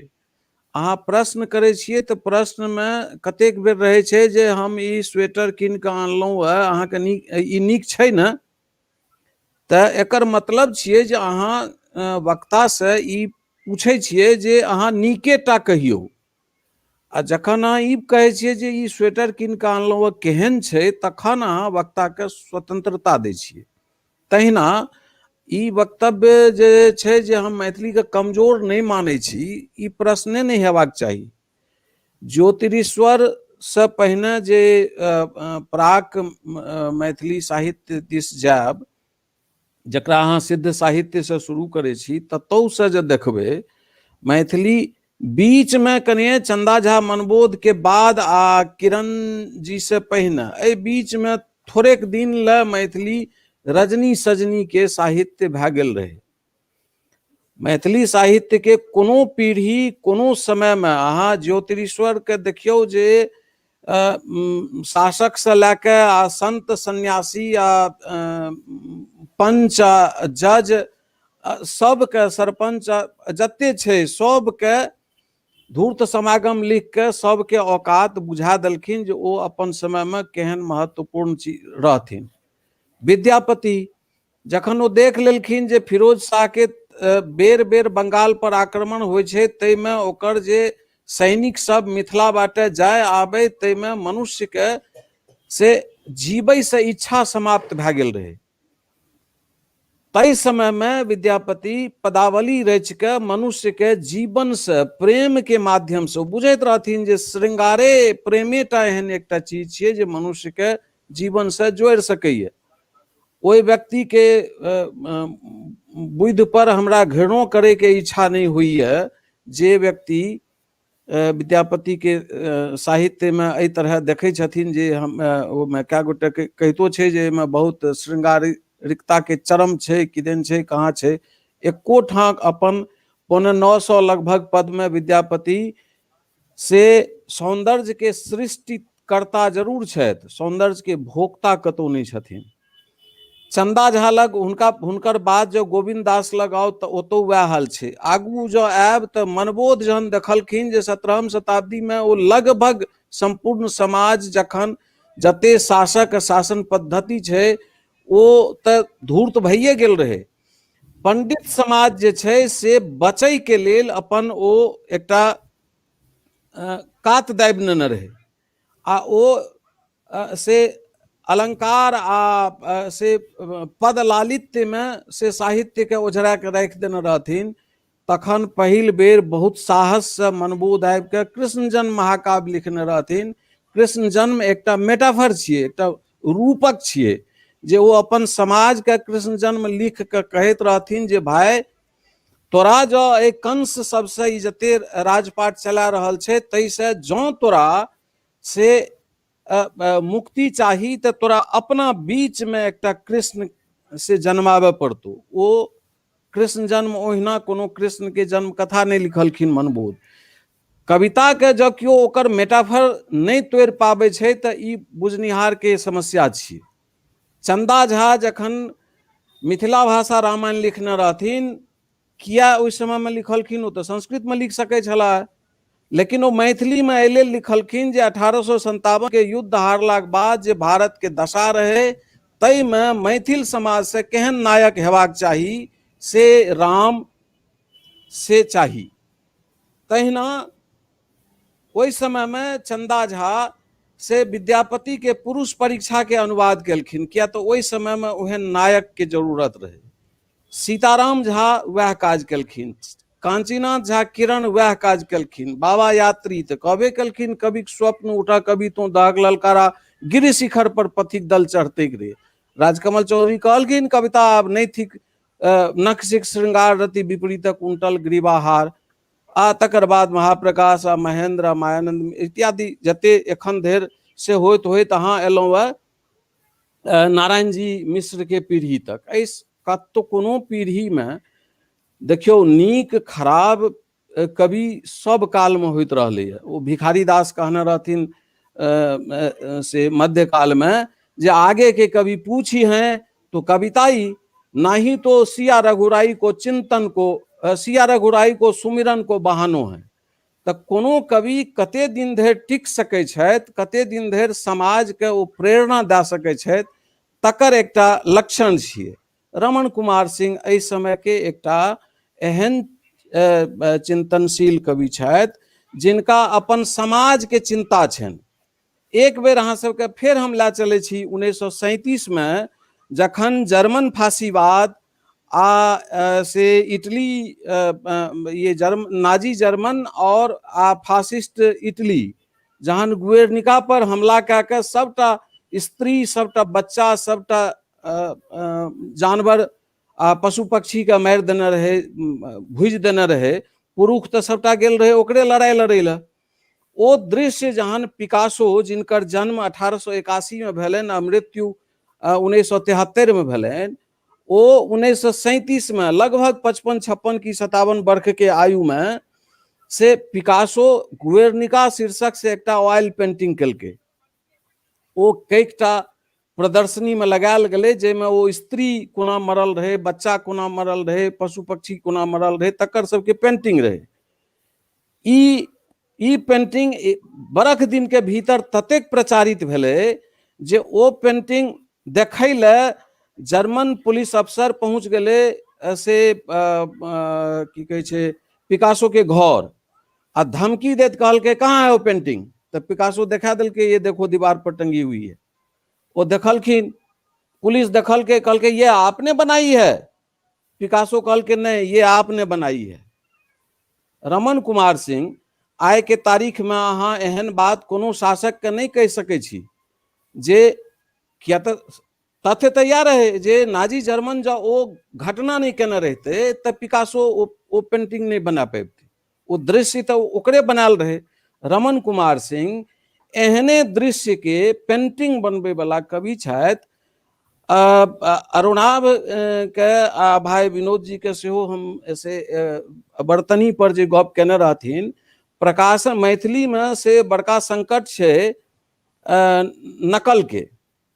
ओ धाई से हिंदी वाला सबके बेसी नकल करे के आदत छै, जा तक ओकरा होइ छै जे अंग्रेजी के 4टा कवि के नाम नहीं लेबै ता तक हमरा लोग बुधियार नहीं बुझत आ इंटेलेक्चुअल नहीं बुझत। मैथिली वाला सबके ई संकट आब भए गेलैए जे ओ धाई से एक तो अपने कूड़ा कचरा सब नकल केने रहे छै हिंदी के लोग, आ ओकर स्टाइल सबके ओ नकल करे लागे छै। अहाँ देखबै मैथिली में आइ काल्हि लोग हिंदी वाला पहिने की केलकै, फुल स्टॉप पूर्ण विराम के जगह फुल स्टॉप लगायब शुरू केने रहे। ओ नकल आब हिंदी मैथिली के लोग करे लागले। ओकरा होइ छै जे हम कनिए से आधुनिक भए गेलहुँ। आ आन सब विनोद जी पूर्ण विराम लगबै छथि, बेकूफ छथि, हुनका अकिले नहीं छनि, प्रगतिशील कोना हेता। लेकिन ई सब बात छियै नहीं। ई ध्वनि जे छै ई अल्फाबेट के हत्या करे के से ई साजिश छियै। एहि साजिश के 1964 ईस्वी में राजकमल चौधरी के कंकावती के पहिल संस्करण जे अहाँ सब लिख के, हालांकि रचनावली में ओकर हम फॉलो केने छियै, ओहिमे अहाँ देखबै जे बरामदे में टूटी हुई खाट, ओहिमे टूटी में टू ओतय छै, टूट ओतय छै, आ दीर्घिकार जे छै से नीचा के लाइन से कयल गेलैए। ई हम नहीं केने छी, राजकमल चौधरी स्वयं केने छै आ जस्टिफाइड छै। ओ एकटा कविता के शिल्प छियै। ओहि शिल्प से राजकमल चौधरी ई कहे चाहे छथिन जे अक्षर जे अनस्वर चीज छै से तक भने नष्ट भए जा, लेकिन व्यवस्था बनल रहे। ई जे अनस्वर के नाश करे के जे पद्धति छै से अल्फाबेट पर ई पूंजीवादी संस्कृति आबि कऽ तुलेले है। अरुणाव अपन से अथी में गपो केने छलाह जे एलपीजी के चर्चा केने रहत, जे जकरा अहाँ कहबै जे उदारतावाद, निजीकरण आ भूमंडलीकरण, ई तीनू एखन धरि भारत के कोनो प्रांत में, कोनो भाषा में हम तो ई माने छी जे आधुनिकता तक नहीं एलैए। आ लोक एहिठाम से उत्तर आधुनिक भए के, उत्तर संरचनावादी भए के आब पोस्ट ट्रूथ दिस जाय ले से अपसियात छै, एकदम छान पघात तोड़ रहल छै। ओ तो आधुनिके नहीं भेलै ठीक से।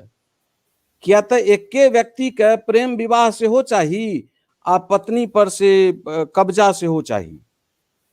ई दुनूटा चीज दो न एक संग हो, भुआलू हंसब ठठाए फुलायब गालू।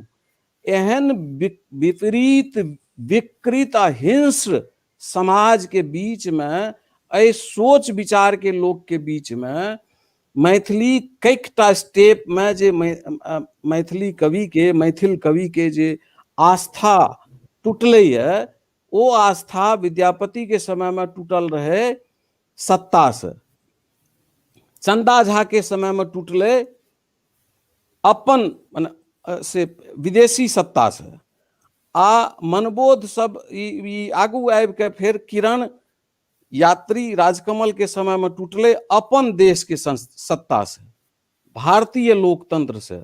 स्वातंत्र्योत्तर कालीन जे एकटा से वो परिलब्धि लोलुपता आ जनता के से भाषा विहीन, विकल्पहीन करे के जे एकटा शासकीय पद्धति रहे, ई सबटा लैके से जे जीवित रहला ओ बाबा यात्री से लैके राजकमल चौधरी, मायानंद मिश्र तक के पीढ़ी, फिर उदयचंद्र झा, विनोद आ गंगेश गुंजन, ये सब गोटे जे ओहि दबाव के सहित रहला, ओ दबाव होइत होइत ओ संगे अपन बोझ ओ हमरा सबके पीढ़ी पर देलनि, 8म दशक के पीढ़ी पर।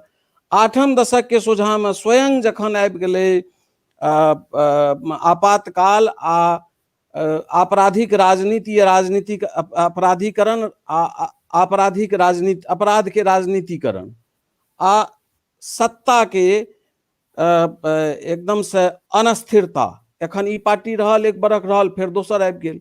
तकर बाद जे एला 1989-90 सबके समय में जे 3टा नवका विमर्श एलै, ओ विमर्श के नेने रमन कुमार सिंह के पीढ़ी के माथ पर पिछला 3 पीढ़ी के बोझ तो एबे कलनि।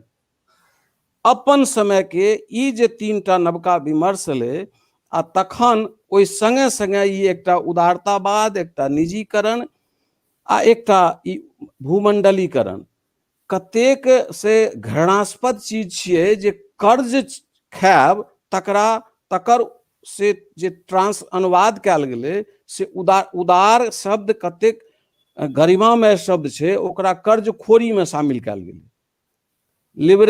जकरा लिबरेट करै छियै अहाँ, असल में ओ व्यावहारिक रूप से छियै जे अहाँ कर्जा दै छियै, कर्जा दियौ, कर्जा पर ओ कार लेतै आ अगिला दिन ओकरा बेइज्जत करे ले पहुंच जाओ।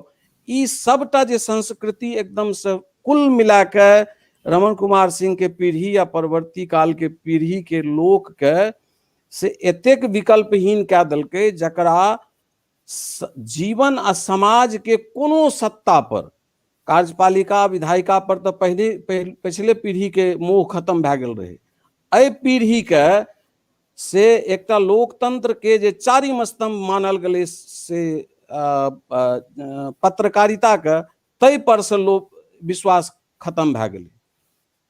एते तरह से विश्वासहीन भेलाक बाद जे पीढ़ी एखन संचालित छै ताहिमे से रमण सिंह के पीढ़ी अपन परवर्ती काल के दूटा पीढ़ी के संगे जे रचनाशील छथि ओ एते तरह के खतरनाक चीज के संग में नेने चलि रहल छथि जकरा पर विश्व के दबाव छै, राष्ट्र के दबाव छै, गाम के दबाव छै, अपन संस्कृति नष्ट भेल जा रहल छै, जकर अंतिम एहि संग्रह के 34टा में से अंतिम कविता जाहिमे पलायनवाद के हुनकर चिंता छनि, जाहिमे आब से अहाँ कर्मिक साग कोना रान्हब से अहाँ गूगल पर ताकि रहल छी।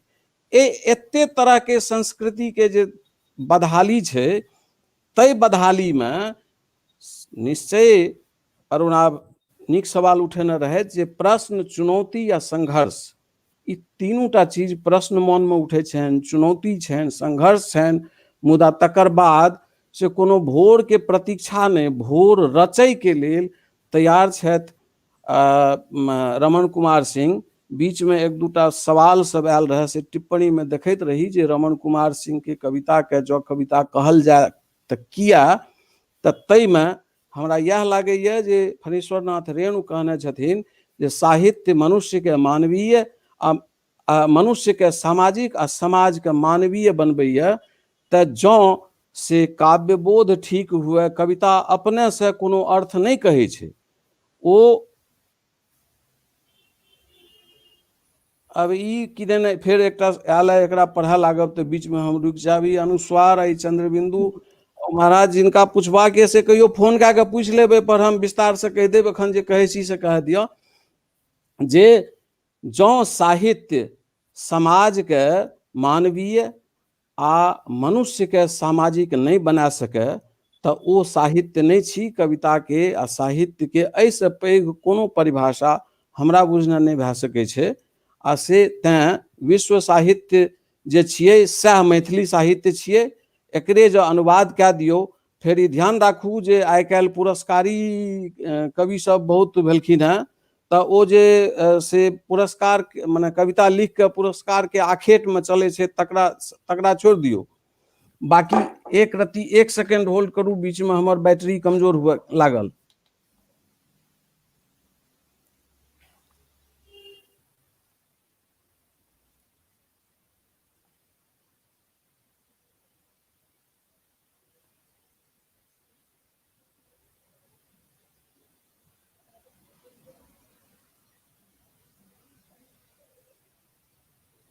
सर के बुझाइए बैटरी वाला किछु प्रॉब्लम भेलनि हँ। बहुत नीक बात जे रमण सिंह के कविता में ओ चिंतनशीलता भेटे छनि, एकटा चिंता छै समाज के, से सब हमरा सबके देखबा में आयल है। सर एकटा बात कहलखिन जे पूर्ण विराम अगर केओ लगबै छै तऽ फुल स्टॉप के ओकर अनुकरण भऽ जाइ छै, लेकिन तेहन नहीं छै। जखन हमसब भारतीय भाषा सर्वेक्षण के अनुवाद देखै छियै तऽ ओहिमे बहुत ठाम एहन छै जे फुल स्टॉप के प्रयोग कयल गेल छै। हाँ सर, हाँ सर, वाक्य में आब हम खत्म करैत रही है, बीच में हम से ध्यान नहीं रहल जे कंप्यूटर का हम अथी कह सकतों, ओहि बीच में अचानक से बिना सूचना के बैटरी गायब भए गेल। तऽ से कहलहुं जे मैथिली कविता के हालत ई छै जे जँ एकरा देखबै ओहन रचनाकार तऽ बरसाती बेंग जकाँ सब दिन फरैत रहलैया, विद्यापतियों के समय फरैत हेतै, एखनो फरै छै। मुदा जँ साहित्य में समाज के चिंता छै तो साहित्य छियै, आ जँ समाज से निरपेक्ष कोनो साहित्य नहीं भए सकैया, तें ई बात से कोनो चिंता के विषय नहीं छियै। मैथिली में एक से एक शानदार कविता रचल जा रहल है, आ विश्व स्तरीय साहित्य के जतेक विधान होइ छै ओहि सबटा में मैथिली के कविता, मैथिली के रचनाशीलता अपन स्थिति ठीक केने ये। एले कोनो चिंता के बात नहीं छै। जँ कहब तऽ से तखन कहियो चर्चा हैत तऽ ओहन कोई विश्व स्तरीय कविता कोन भए सकैया से ताकलो जा सकैया, ताकि कऽ ओ कहियो दए सकै छी। अहाँ सब एते काल सुनलहुँ धैर्य से, आ हम कनिए बेसिए बाजि गेलहुँ, हमरा लागल जे अहाँ सब सुनि रहल छी तें हम बेसी बाजि गेलहुँ। बहुत बहुत धन्यवाद। आ रमन के से बहुत शुभकामना, अपन अनुवर्ती पीढ़ी के संगे और रचना करैत रहैत से मंगल कामना। बाकी अहाँ सबके आभार। बहुत बहुत आभार सर, अपने के एतेक महत्वपूर्ण वक्तव्य सुनलिए। सही बात छै, ई संतोषप्रद गप छै जे हम सब विश्व के स्तर पर अपन कविता के लोक ठाढ़ छी। हमर जे अग्रज पीढ़ी छथि से एक एहि पर संतोष व्यक्त करै छथि। रमन कुमार सिंह एहिमे अबै छथि, हमरा सबके नीक लगैए जे हमसब एतऽ ठाढ़ छी। आब आगू हमसब अबै छी अरुणाभ सौरभ लग। अरुणाभ सेहो हमर सबके एखनका ज्वलंत पीढ़ी छथि, अग्रज नहीं कहि सकी एकरा, हमर समतुल्य कवि छथि। रमन कुमार सर के जरूरी के उत्तरवर्ती हुनकर बादक कवि छनि। तऽ हमरा अरुणाभ से ई पुछबाक अइ जे रमन कुमार सिंह के कविता जे छै से मैथिली कविता क्षेत्र में महत्वपूर्ण छै। से एतेक हमसब एखन उदय नारायण सिंह, उदय सर से सुनलियनि हँ, नवीन सर से सुनलियनि हँ, एतेक हमसब कहि सकै छी जे ई मैथिली कविता क्षेत्र में महत्वपूर्ण स्थान रखै छै। तऽ से अहाँके किया के लगैया? अगर सर सबके लगै छनि तऽ ओ अपन बात कहलखिन, तऽ अहूँके ई बात अगर लगैत अछि तऽ किया लगैत अछि? देखियो निक्की जी, दुनूटा जे हमर अग्रज रचनाकार छथिन, दुनू गोटे के गप सँ हम अपना स्तर पर पूरा सहमत छी। जे हुनकर से गप रहन नवीन भाईजी के, से बड़ा नीक गप सब कहलखिन। और विनोद जी के जे एकटा गप रहे जे मने कविता के ला के वैचारिक झंडा बरदार ओ नहीं छथिन। तऽ सर कविता के ला के तऽ वैचारिक झंडा बरदार ओना कविता में क्यों नहीं होइ छै। हमरा जेना लगैया जे मनुख अगर, जेना एकटा बहुत प्रचलित नारा छै जे things are not right go left, तऽ कियो जे लेफ्ट दिस जाइ छै तऽ से ओ मने बुझियो जे अपन मोन के बारिये के जाइ छै। ओ जे हुनका विकल्प रहतियै, बहुत नीक दुनिया रहतियै तऽ नहीं जेतै। मनुख तऽ से रहतियै तऽ दुनिया के अधिकांश देश से पूंजीवाद के दिश नहीं जेतियै, अगर ओतेक महान रहतियै विचार। कोई पर नहीं कहब। जहन अहाँके प्रश्न अछि जे रमन कुमार सिंह महत्वपूर्ण कोना, तऽ रमन कुमार सिंह त्याग अर्थ में से अहाँ जेना हम एकटा गप कहने छलहुँ हेँ, एखन तऽ हमरा लगैए हमरा ढेरिक बाजै लए मने देली है निक्की, क्या तऽ एखन मतलब आब तऽ केओ मने बत्ता छथिन ने, रमन भाई अपने बचल छथिन। तऽ जेना मनुख के रूप से ओ डरायल कवि छथिन। एकटा जे अहाँ हुनकर जे प्रश्न के अर्थ के लेबै तऽ मनुखक जे उपस्थिति छै, जे रूप छै, ओहिसँ ओ डरायल छथिन। और हुनका जे रूप जे देखायल पड़ै छै मनुखक, हालांकि ओ मनुख पर हुनका आस्था छनि, हुनका ई छै जे सबूर हेबे करते, दुनिया जे छै से बदलबे करते। चूंकि हुनकर जे ट्रेनिंग छनि, पत्रकारिता के ट्रेनिंग छनि, जे वैचारिक ट्रेनिंग हुनकर एकटा छनि, ओहिमे ओ से बुझनुक जे संवेदना के संग एकटा बुझनुक लोक के पूरा ट्रेनिंग छनि। अग्रज छथि, मित्र छथि। और निक्की कहलनि कि हमरा हुनकर, तऽ हमसब लगभग कविता के संग में एके बेर आयल छी। रमन भाई मतलब बहुत सीनियर कविता में नहीं छथिन, तथापि आइ जखन हमसब ई देखी जे जेना जे कथी के ओ देख रहल छथिन, जे लाको महत्वपूर्ण छथिन, हुनका ओहिठाम एकटा स्त्री छै जे अपन यौनिक हिंसा के जे शिकार छै, जकर बच्चा स्कूल लड़ाई में टूटे छै, जे जकर बोन एठमा कॉर्पोरेट उजारि रहल छै, जकर संपदा पर से अनावश्यक कॉर्पोरेटीकरण भ रहल छै, ओहि विकास के प्रश्नांकित करे के साहस रमन सिंह में छै, जे एखनुक समय के टूट फूट, जे समय के भीतर में जे माहूर पसरि रहल छै, जेठमा मनुखक जे मतलब जे रूप छै से कियाक हुनका डराओन लगे छनि,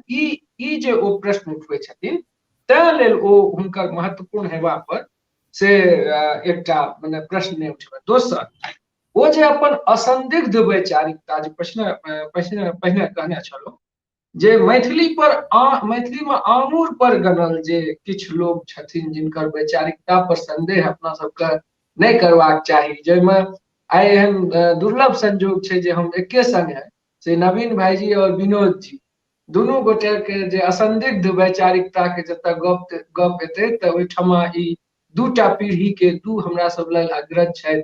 रमन भैया हमसब तऽ खैर अपन हिनका सबसँ सीखै छी, तऽ ओ जे एकटा प्रश्न छै से दुःस्वप्न से लड़बाक जे कवि के चेष्टा छै, और ओ दुःस्वप्न केहन, तऽ ई जे कविता के दुःस्वप्न से लड़बाक एकटा चेष्टा होइ छै, ओ कविता के आदिम प्रतिरोध छियै।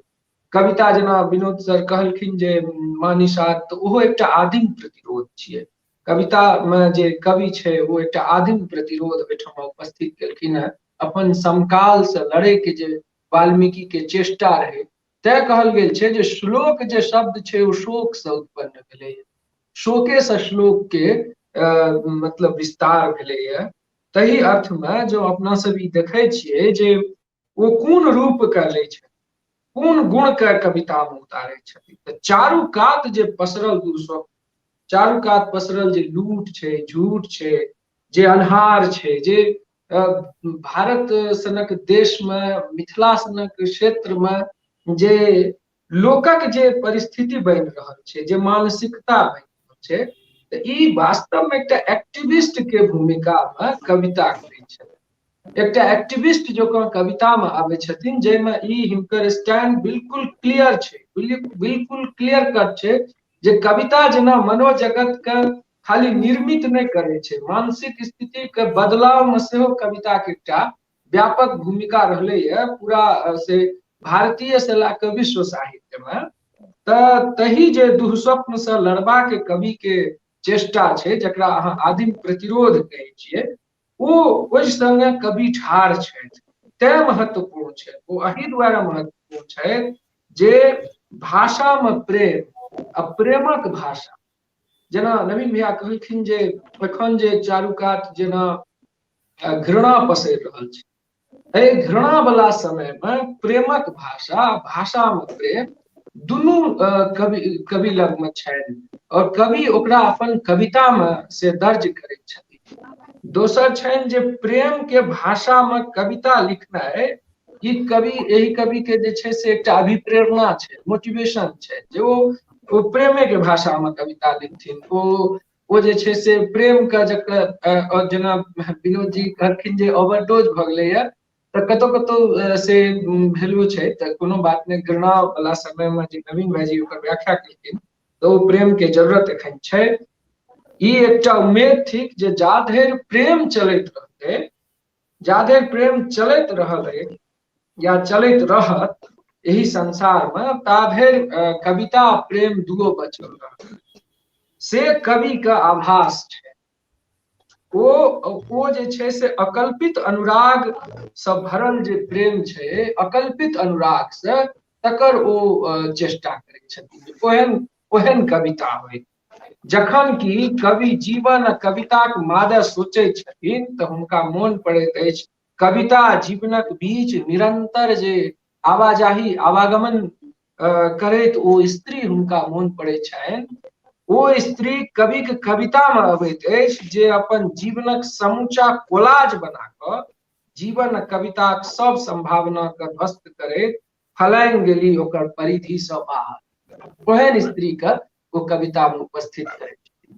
रमन जी के एकटा बहुत प्रचलित से हमरा लगैया नवीन भाईजी के मोन हेतै, बड़ा नीक कविता छै, हमरा लागैया अगर रमण कुमार सिंह के कवि कर्म के एकटा कविता से हमरा चिन्हित करल देत तो हम ओ चुनबे देह की भाषा। वो कविता छै वो कथा देश में हमरा लगे 2004 ईस्वी के मई जून के कोनो अंक में हम पढ़ने रही और वो कविता बहुत प्रचलित भेले रहे। ओकर बाद से चिट्ठी कएटा अगला 3 मास के बाद जे मासिक पत्रिका सब में चिट्ठी के तहिया दौर छले, आब तो सब खत्म भ गेले। तो वो 3 महीना के बाद जो चिट्ठी एले तो ओहिमे बहुत लोग ओकरा कोट केलकै रहे देह की भाषा कविता के, जे मने हम सब पहिने एक दूसरा के नहीं जानैत रही, हमर माय बाप जे छै से बियाह करा देलक, हम सब देहे के भाषा से एक दोसर के बुझलिए। तो ई जे मने एकटा ई आई कविता में कएटा भाव एक संगे छै। एकटा जे विवाह तक करे के स्वतंत्रता छै, वो एगो पुरुष के मने स्त्री के तो नहीं छै, एकटा पुरुषो जे छै अपन से समाज में हिंदी पट्टी कहियो कि मतलब पूरा भारतीय समाज कहियो कि अपन क्षेत्र में कहियो कतो कि ककरो जीवन साथी चुने तक के स्वतंत्रता नहीं छै जैठमन। और जेना एकटा बात से नवीन भाईजी कहलन कि ओहो गप पर कह जाब जे प्रेमो विवाह करे छै तैयो पत्नी के बस में करे के जे एकटा षड्यंत्र रहे छै, जे एकटा मतलब भीतर में जे एगो हिडन हेजिमोनी छै जकरा ग्रामसी हिडन हेजिमोनी कहलखिन है, तो हिडन हेजिमोनी के संगे जे छै से लोग जीवे छै तो तरह तरह के ब्योंत ओहिमे लगबे छै। रमन जी के जे देह की भाषा छै वो कविता हमरा एक संग्रह में जतेक प्रेम कविता छै तैसे बेसी 20 लागल। और बड़ा हम वो कविता के बहुत मने फैन छी, हमरा नीक लगैया। वो जे दोसर जे छै से जीवनक विविध क्षण कोनो कखनो स्मृति में आबै छनि रमन जी के लग में, कखनो स्मृति से बाहर अबै छनि, कखनो सोझा में कवि लग उपस्थित भ कऽ ओ जे स्मृति छै ओकर व्याख्या करै छथि। वही प्रत्येक क्षण के पंक्तिबद्ध भ कऽ मतलब रमन जी स्वयं ओहि क्षण में पंक्तिबद्ध होइ छथिन और तखन कविता में अबै छै, तें रमन जी महत्वपूर्ण छथि।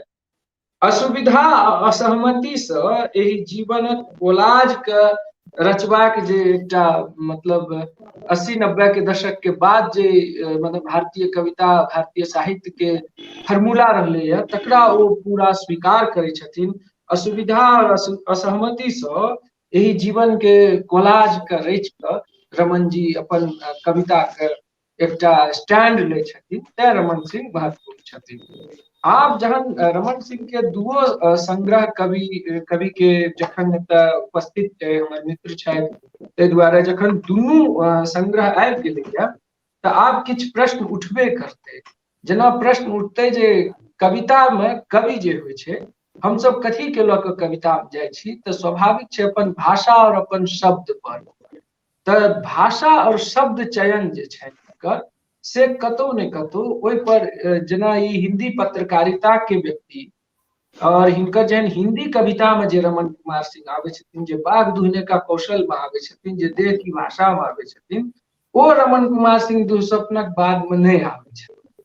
जे किया तो काव्य भाषा के जे स्तर छै ओ हिनकर कविता कहे के जे कहन के जे तरीका छै से बहुत स्वाभाविक छै। रमन जी के कहन में कोनो समस्या नहीं छै, कविता के वैचारिकता में कोनो समस्या नहीं छै। समस्या छै जे काव्य भाषा के प्रति ई कवि सतर्क कम छथिन, जे हमरा लगैया जे नहीं हेबाक चाही। क्या तो हम सब भाषा और शब्द या दूटा के ताकत पर कोनो चीज के संग ठाढ़ छी, कोनो वैचारिकता के संग ठाढ़ छी, कोनो वैचारिक असहमति सहमति के संग ठाढ़ छी, लोकतांत्रिक विवेक संगे ठाढ़ छी। ओहिमे जे मेन जे मुख्य बिंदु छै मने मुख्य चीज जे विचार करे जो कर छै कवि का ओ छै हुनकर काव्य भाषा। ओहि काव्य भाषा के जो रमन कुमार सिंह आर माजथिन आर ओहि पर काज करथिन, अपन शब्द चयन के कम मने जते कंजूस ई शब्द चयन में हिंदी में छथिन ओते कंजूस ई शब्द चयन में मैथिली में नहीं छथिन। तऽ हिनका कनेक जे छै से कृपण हुए पड़तै शब्द के प्रयोग में। और दोसर छै जे भाषा के जे मने एकटा खाँटीपन कतौ कतौ खूब खाँटी शब्द आबि जाइ छै और कतौ कतौ देखबै जे हिंदी उर्दू के प्रचलित शब्द आनै छै। जेना कोनो कोनो ठाम हिनका बहुत से मने ओरियन और एहन एहन जे शब्द छै जे अपना सबके ओहिठमा बहुत खाँटी छै, गामक शब्द, ओहि संगे ई ठाढ़ होइ छै। मुदा जखन कखनो ई हिनका से उर्दू और हिंदी के शब्द के अनावश्यक आनै छथिन, जकर कोनो आवश्यकता नहीं छै। खाँटीपन जे छै से लोक मैथिली भाषा जे छै से लोक अस्मिता में जीवै छै। मैथिली के ओ कविता हमरा बेसी नीक लगैया, भले खाहे अहाँ मधुप जी के वैचारिकता से असहमत छी सहमत छी, कोनो मैटर नहीं करै छी, मुदा घसल अठन्नी सन जे कविता छै, घसल अठन्नी कविता के जे कंटेंट और ओकर जे प्रेजेंटेशन ऑफ फॉर्म छै, ओहिसँ हमसब ओ हमरा सबके मैथिली के खाँटी कविता लगैया, जेना मतलब कि और कवि महान कवि सबके कविता के संगे। और जे एक दूटा गप कहै छी जे हम निकी एक दू मिनट हम और मने लऽ रहल छी जे हाँ, जेना एक दो मिनट में कंक्लूड रमन कर जी दियौ। के हाँ हाँ, एक दो मिनट में कंक्लूड कऽ दियौ, समय के अब कनि अभाव भऽ रहल छै, लेखक जी से हाँ सेहो हमरा सुनबाक अछि। हाँ हाँ, बस हम से अगर अहाँ 2 मिनट और हमरा बजऽ देब तऽ एकटा बात हम कहि कऽ जायब जे मने ई जे भूमंडलीकरण, उदारीकरण और ई जे निजीकरण के प्रक्रिया शुरू भेलैया भारतीय पूरा मतलब इंडियन इकोनॉमी के पूरा फ्रेमवर्क में, एकरा बाद जे भारत और दुनिया बनले है, बहुत नीक कहलखिन भाईजी, एकरा लेल एकटा हिंदी में से टर्मो आयल रहे प्रपंचीकरण, भूमंडलीकरण, उदारीकरण और निजीकरण के ब्रैकेट में कऽ प्रपंचीकरण लिखैत रहे बहुत रास पत्रिका सब। तो ओ प्रपंचीकरण के ई दुःस्वप्न बुझे वाला जे रमन जी छथिन, तै प्रपंचीकरण के तोड़नाय वाला जे रमन सिंह छथिन, तोड़े के प्रयास केनिहार जे रमन सिंह छथिन, जे किछु नवाचार आने के चेष्टा करै छथिन कविता में, ओहि पीढ़ी के हमसब अपन पीढ़ी के एकटा से साधारण सोचलिए जे एहन ई चीज छै तऽ पूरा पीढ़ी के नामकरण केना जे सजग पीढ़ी, जे ई पीढ़ी जे सजगता के संग कविता में ठाढ़ छै। रमन सिंह के सजगता 21वीं शताब्दी के सजगता छियै। 21वीं शताब्दी के मने सिर्फ 2000 के बाद ने बुझियो, बल्कि 85 के बाद जो दुनिया बनले है, ओतऽ से मने साहित्यिक प्रवृत्ति के अगर आधार लै छियै तो 90 के आसपास से 21वीं शताब्दी के जे सुगबुगाहट छै वो शुरू भऽ जाइ छै। ई 21वीं शताब्दी में ओहन कवि छथि जे प्रस्थान बिंदु मैथिली कविता में अनबाक से साहस रखैत छथि, भाषा पक्ष के कनेक और आरो मैज के कनेक धरगर कनेक पैनगर भाषा जो प्रयोग करे छथि और अपना सब लेल नीक हैत। और तखनो रमन सिंह पर गप करब अनिवार्य अछि। सजग रमन कुमार सिंह पर गप करे के अतिरिक्त अहाँ सजग पीढ़ी पर गपे नहीं कऽ सकैत छी। ओना रमन जी लिखैत पढ़ैत 1990 के उत्तरार्ध सँ शुरू करैत छथि। रसे रस एकदम कच्छप गति से चले वाला एकटा एहन कवि जकरा पर मैथिली कविता से बहुत रास दायित्व छनि, जिनका पर मारिते रास भविष्यक दायित्व छनि। तऽ रमन सिंह निरंतर लिखैत रहैत, हम अपन मित्र का, हम अपन अग्रज का निरंतर लिखैत रहबाक और भाषा में प्रतिरोध रचैत रहबाक, प्रेम के संग दुनिया बनेबाक और प्रेम से भरल दुनिया बनेबाक और निरंतर सृजनात्मक रहबाक, हुनका से आशा करै छी और हुनका ई शुभकामना दै छी जो निरंतर बढ़िया रचैत। नमस्कार। बहुत बहुत आभार अरुणाव। रमन सिंह निरंतर लिखैत रहैत, हमरा सबके सोझा अबैत रहैत, हिनकर जे भाषा पक्ष पर अपन अहाँ गप केलिए या चंद बिंदु संबंध के जे किछु गप एलै से रमन सर अपन वक्तव्य में जरूर ओकरा स्पष्ट करथिन। बहुत नीक रहलै, सब गोटे अपना अपना दिस से जे कहलिए, जेना उदय सर कहलखिन जे काव्य में प्रामाणिकता भेटैत अछि, साहित्य में जे प्रामाणिकता भेटैत अछि से काव्य से भेटैत अछि। शिवशंकर सर कहै छथिन जे हिनकर जे विषय छनि से विविध विषय छनि, प्रेम छनि, कतौ चिंता हिनका भेटैत छनि, कतौ स्त्री विमर्श भेटैत छनि, जखन चिंतनशील भेटैत छथि, चिंतनशील कवि हमरा सबके सोझामे छथि। आउ हमसब हुनकर लेखन पर ओ केना मोन में की सब विचार रखलखिन, केना केना एतेक बात लिखलखिन। सर कहै छथिन हुनकर रचना में, विनोद सर कहै छथिन जे प्रेमक बेसी आलपता छै, तऽ से किया एलै, कोना एलै, अपन लेखन प्रक्रिया पर किछु गप हमरा सबक सोझा रखता। बहुत वक्ता सब सेहो अपन अपन जिज्ञासा कहने छथि, से रमन सिंह ओकरा पूरा करथिन। आउ हमसब रमन सिंह से हुनकर लेखिकीय प्रतिक्रिया किछु सुनियनि। आओ सर, अपने के स्वागत है। नमस्कार अपने सबके। आदरणीय उदय चंद झा विनोद जी, आदरणीय देवशंकर नवीन जी, अनुज अर्नाब सौरभ, नारायण जी मिश्र और निकी जी, अपने सबक बहुत बहुत आभार। अपने सब हमारे पोथी पर विचार विमर्श केलहुँ आ हमरो कुछ बाजे के अवसर दे।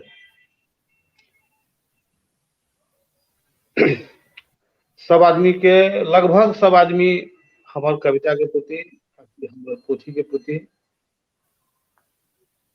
सकारात्मक बात केलहुँ, कोनो नकारात्मक एकोटा हमरा बात नहीं बुझायल। आ जे बात केलहुँ से वाजिबे बात केलहुँ। जहाँ धरि चंद्र बिंदु के सवाल है, ई प्रकाशक के कोनो गड़बड़ी नहीं है, ई व्यक्तिगत हमर गड़बड़ी है। अब एकरा जे रूप में ले जाओ, चूंकि हर कंप्यूटर पर जे टाइपिंग होई छे, हम अपन जते किताब हमर छपले सबके टाइपिंग हम खुद केने, और चंद्र बिंदु के देखे छिए प्रयोग बहुत कम भए गेलै है, और सुविधो होइ छै अनुसार में। आइ हमरा पता चलल जे नहीं, चंद्र बिंदु के अनुसार भाषा के अपन निजता के बचा के राखे के लिए जरूरी है। तो आगू से हमर कोशिश रहत जे हमर किताब में चंद्र बिंदु के यथा स्थान उपयोग होइत रहे, और वो हम करैत रहब। जहाँ अर्नाब भाई कहले जे हिनकर भाषा में कतौ बहुत ठेठ गाम घरक शब्द आवे छे, कतौ मना हिंदी उर्दू के प्रचलित शब्द आवे छे। तो इहो व्यक्तिगत हमर अपन भाषा जे छे वह छे। गामो घर में हम रहलहुँ बहुत दिन धरि, लगभग 35 साल के उम्र हमर गामे में बीतल। बीच में कुछ साल पढ़ाई लिखाई के लिए बाहर निकललहुँ, नहीं तो गामे में रहलहुँ। तकर बाद महानगरी में छी। तो ई दुनू तरह भाषा के मिक्सर छे। हम जे सामान्य रूप से जे बाजै छी, हम वही भाषा के प्रयोग अपन कविता में करै छियै। और वह तय हेतै जे दुनू तरह शब्द ओहिमे आबै छै। आगू हम देखबै, कोशिश करबै जे नहीं माने ओहिमे कने संतुलन रहे, और ओकरे कोशिश हम करबै आगू। अहाँ सब बहुत नीक बात बाजलहुँ हमरा कविता सबके बारे में, बहुत बढ़िया लागल। जहाँ धरि प्रेम के आधिक्य के बात छै, तो जखनी जब चारू कता अहाँ के घृणा देखा पड़त, चारू कता नफरत देखा पड़त, चारू कता मने प्रेमक अभाव देखा पड़त, तो अहाँ खोजबै कोन चीज के? अहाँ प्रेमे के खोजबै, प्रेमे के बचबै ले चाहबै, प्रेमे के बात करबै, ताकि ओहि नकारात्मकता से ध्यान हट के सकारात्मकता दिस जाए। और कोशिश हमर सहा रही है, प्रेमे दुनिया के बचा सके, और प्रेमे के बचबे के सब आदमी के कोशिश करना चाहिए। हमहू करी। और एकटा गाछ जे लगबै छी, तो ओहो में प्रेमे अभिव्यक्त होइ छै, या तो प्रकृति के बचबे के एकटा छोट सन कोशिश होइ छै। किसान जे खेत में फसिल लगबै छै, तो ओहो प्रेमे अभिव्यक्त करे छै धरती के प्रति, धरती के हरियरी के बचबे खातिर। और एक और बात तो कुछ कहल हम चाहत रही, उतर रहा बीच में। और सब ठीक छै। और तो ध्यान में हमरा नहीं आबि रहा बात जे हम और की कहले चाहत रही। तथापि अपने सबक बहुत बहुत आभार नवारम प्रकाशन के, जे एक किताब पर चर्चा परिचर्चा आयोजित केले। मित्र अजीत आजाद के, विक्की जी के बहुत बढ़िया अहाँ के संचालन रहल, और वरिष्ठ जन उदय चंद झा विनोद जी के बहुत हिनकर आशीर्वाद हमरा भेटैत रहैया फेसबुको के माध्यम से। ओनाहितो आदरणीय नवीन जी तो जेठ भ्राता छे दिल्ली में, हमरा आर के गार्जियन अभिभावक छे, देखे सुनैत रहे छे। अनुज अर्नाब सौरभ से निरंतर बातचीत होइत रहैया। नारायण जी मिश्र जी से हमरा तक कहियो परिचय नहीं है। हुनको कुछ कहत रहथिन, हुनकर आवाज ठीक से सुनियो नहीं सकलियन। यदि हुनकर कुछ हेतन आपत्ति तो व्यक्तिगत रूप से गपशप क्या के हम सब आपस में अथी क्या लेबे, हम सुन नहीं सकलियन हुनकर एको बात ठीक से।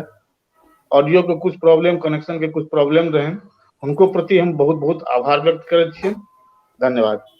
और सब आदमी जेते आदमी सुन रहल छियै कार्यक्रम के, देख रहल छी, उनको सबके प्रति हम हृदय से आभार व्यक्त करै छी। अपन बहुमूल्य समय निकाल के अपने सब ऐसे जुड़लहुं और हमर कविता पर चर्चा के सुनलहुं। जी आभार, प्रणाम।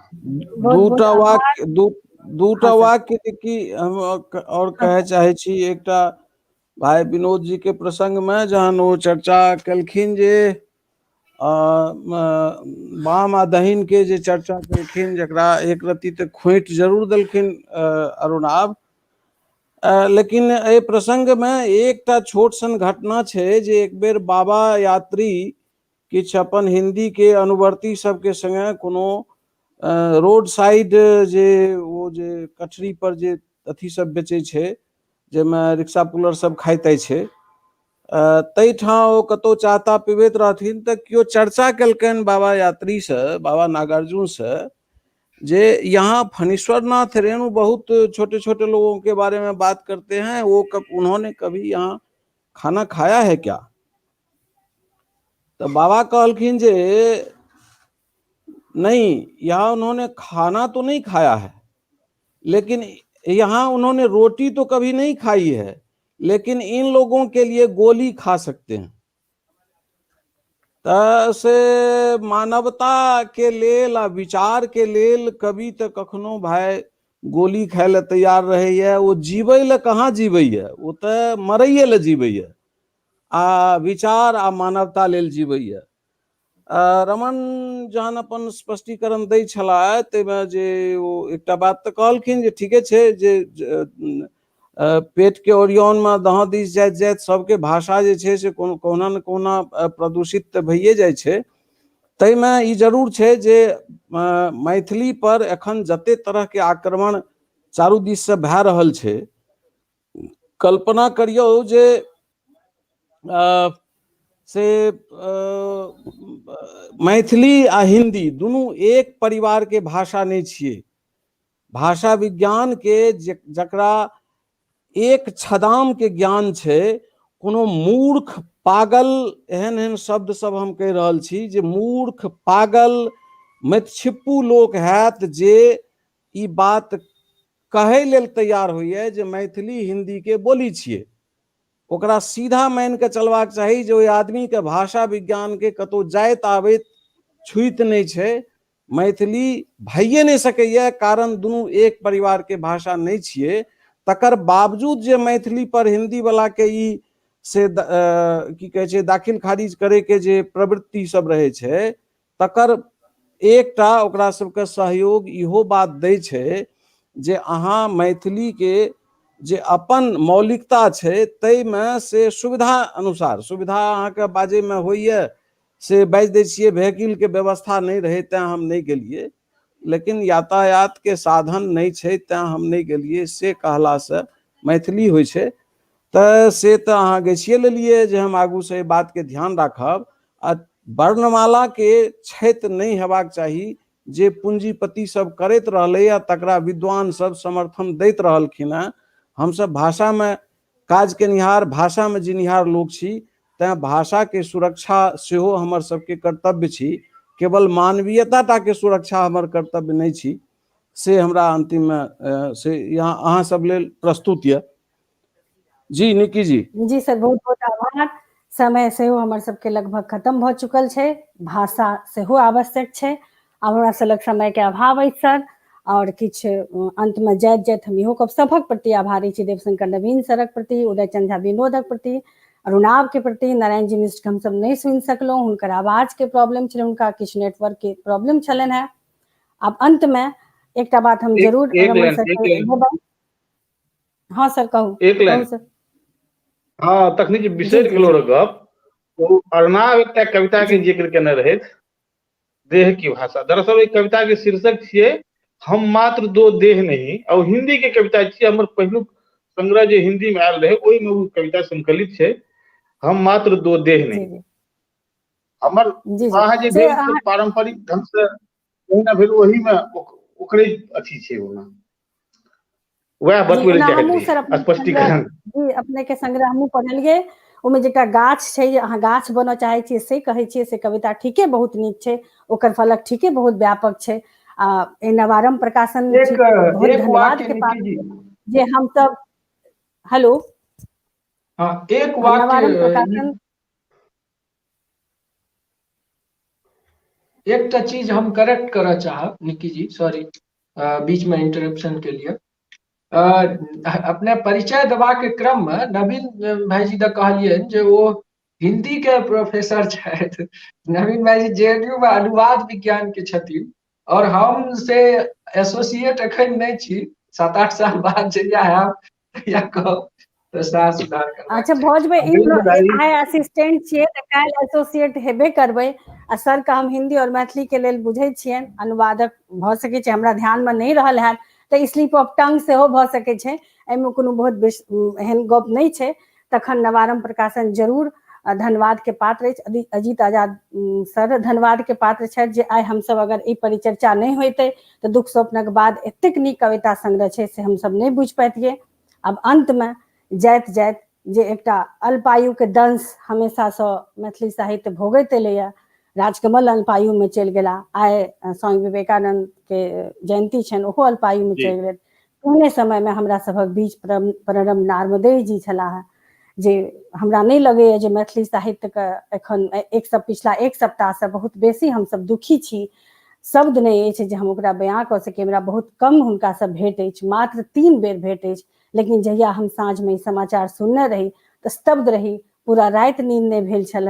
ओहन गजलकार, हुनकर एकटा विसर्ग होइत स्वर अबै छनि, बहुत कम समय में ओ मैथिली के जे ख्याति लब्ध छथि, जे हमर अग्रज छथि, जे हमर समतुल छथि, हमरा बादक लोक छथि, हुनका किन्नो नहीं बिसरि सकबनि।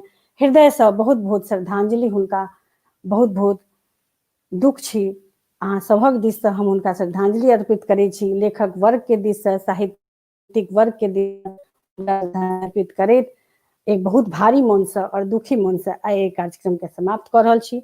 नेक्स्ट परिचर्चा फेर जहिया कहियो तय हेतै अपने सब सुनब। हमरा अहिना आशीर्वाद देब। सभक प्रति आभार, सबके प्रणाम करै छी। धन्यवाद।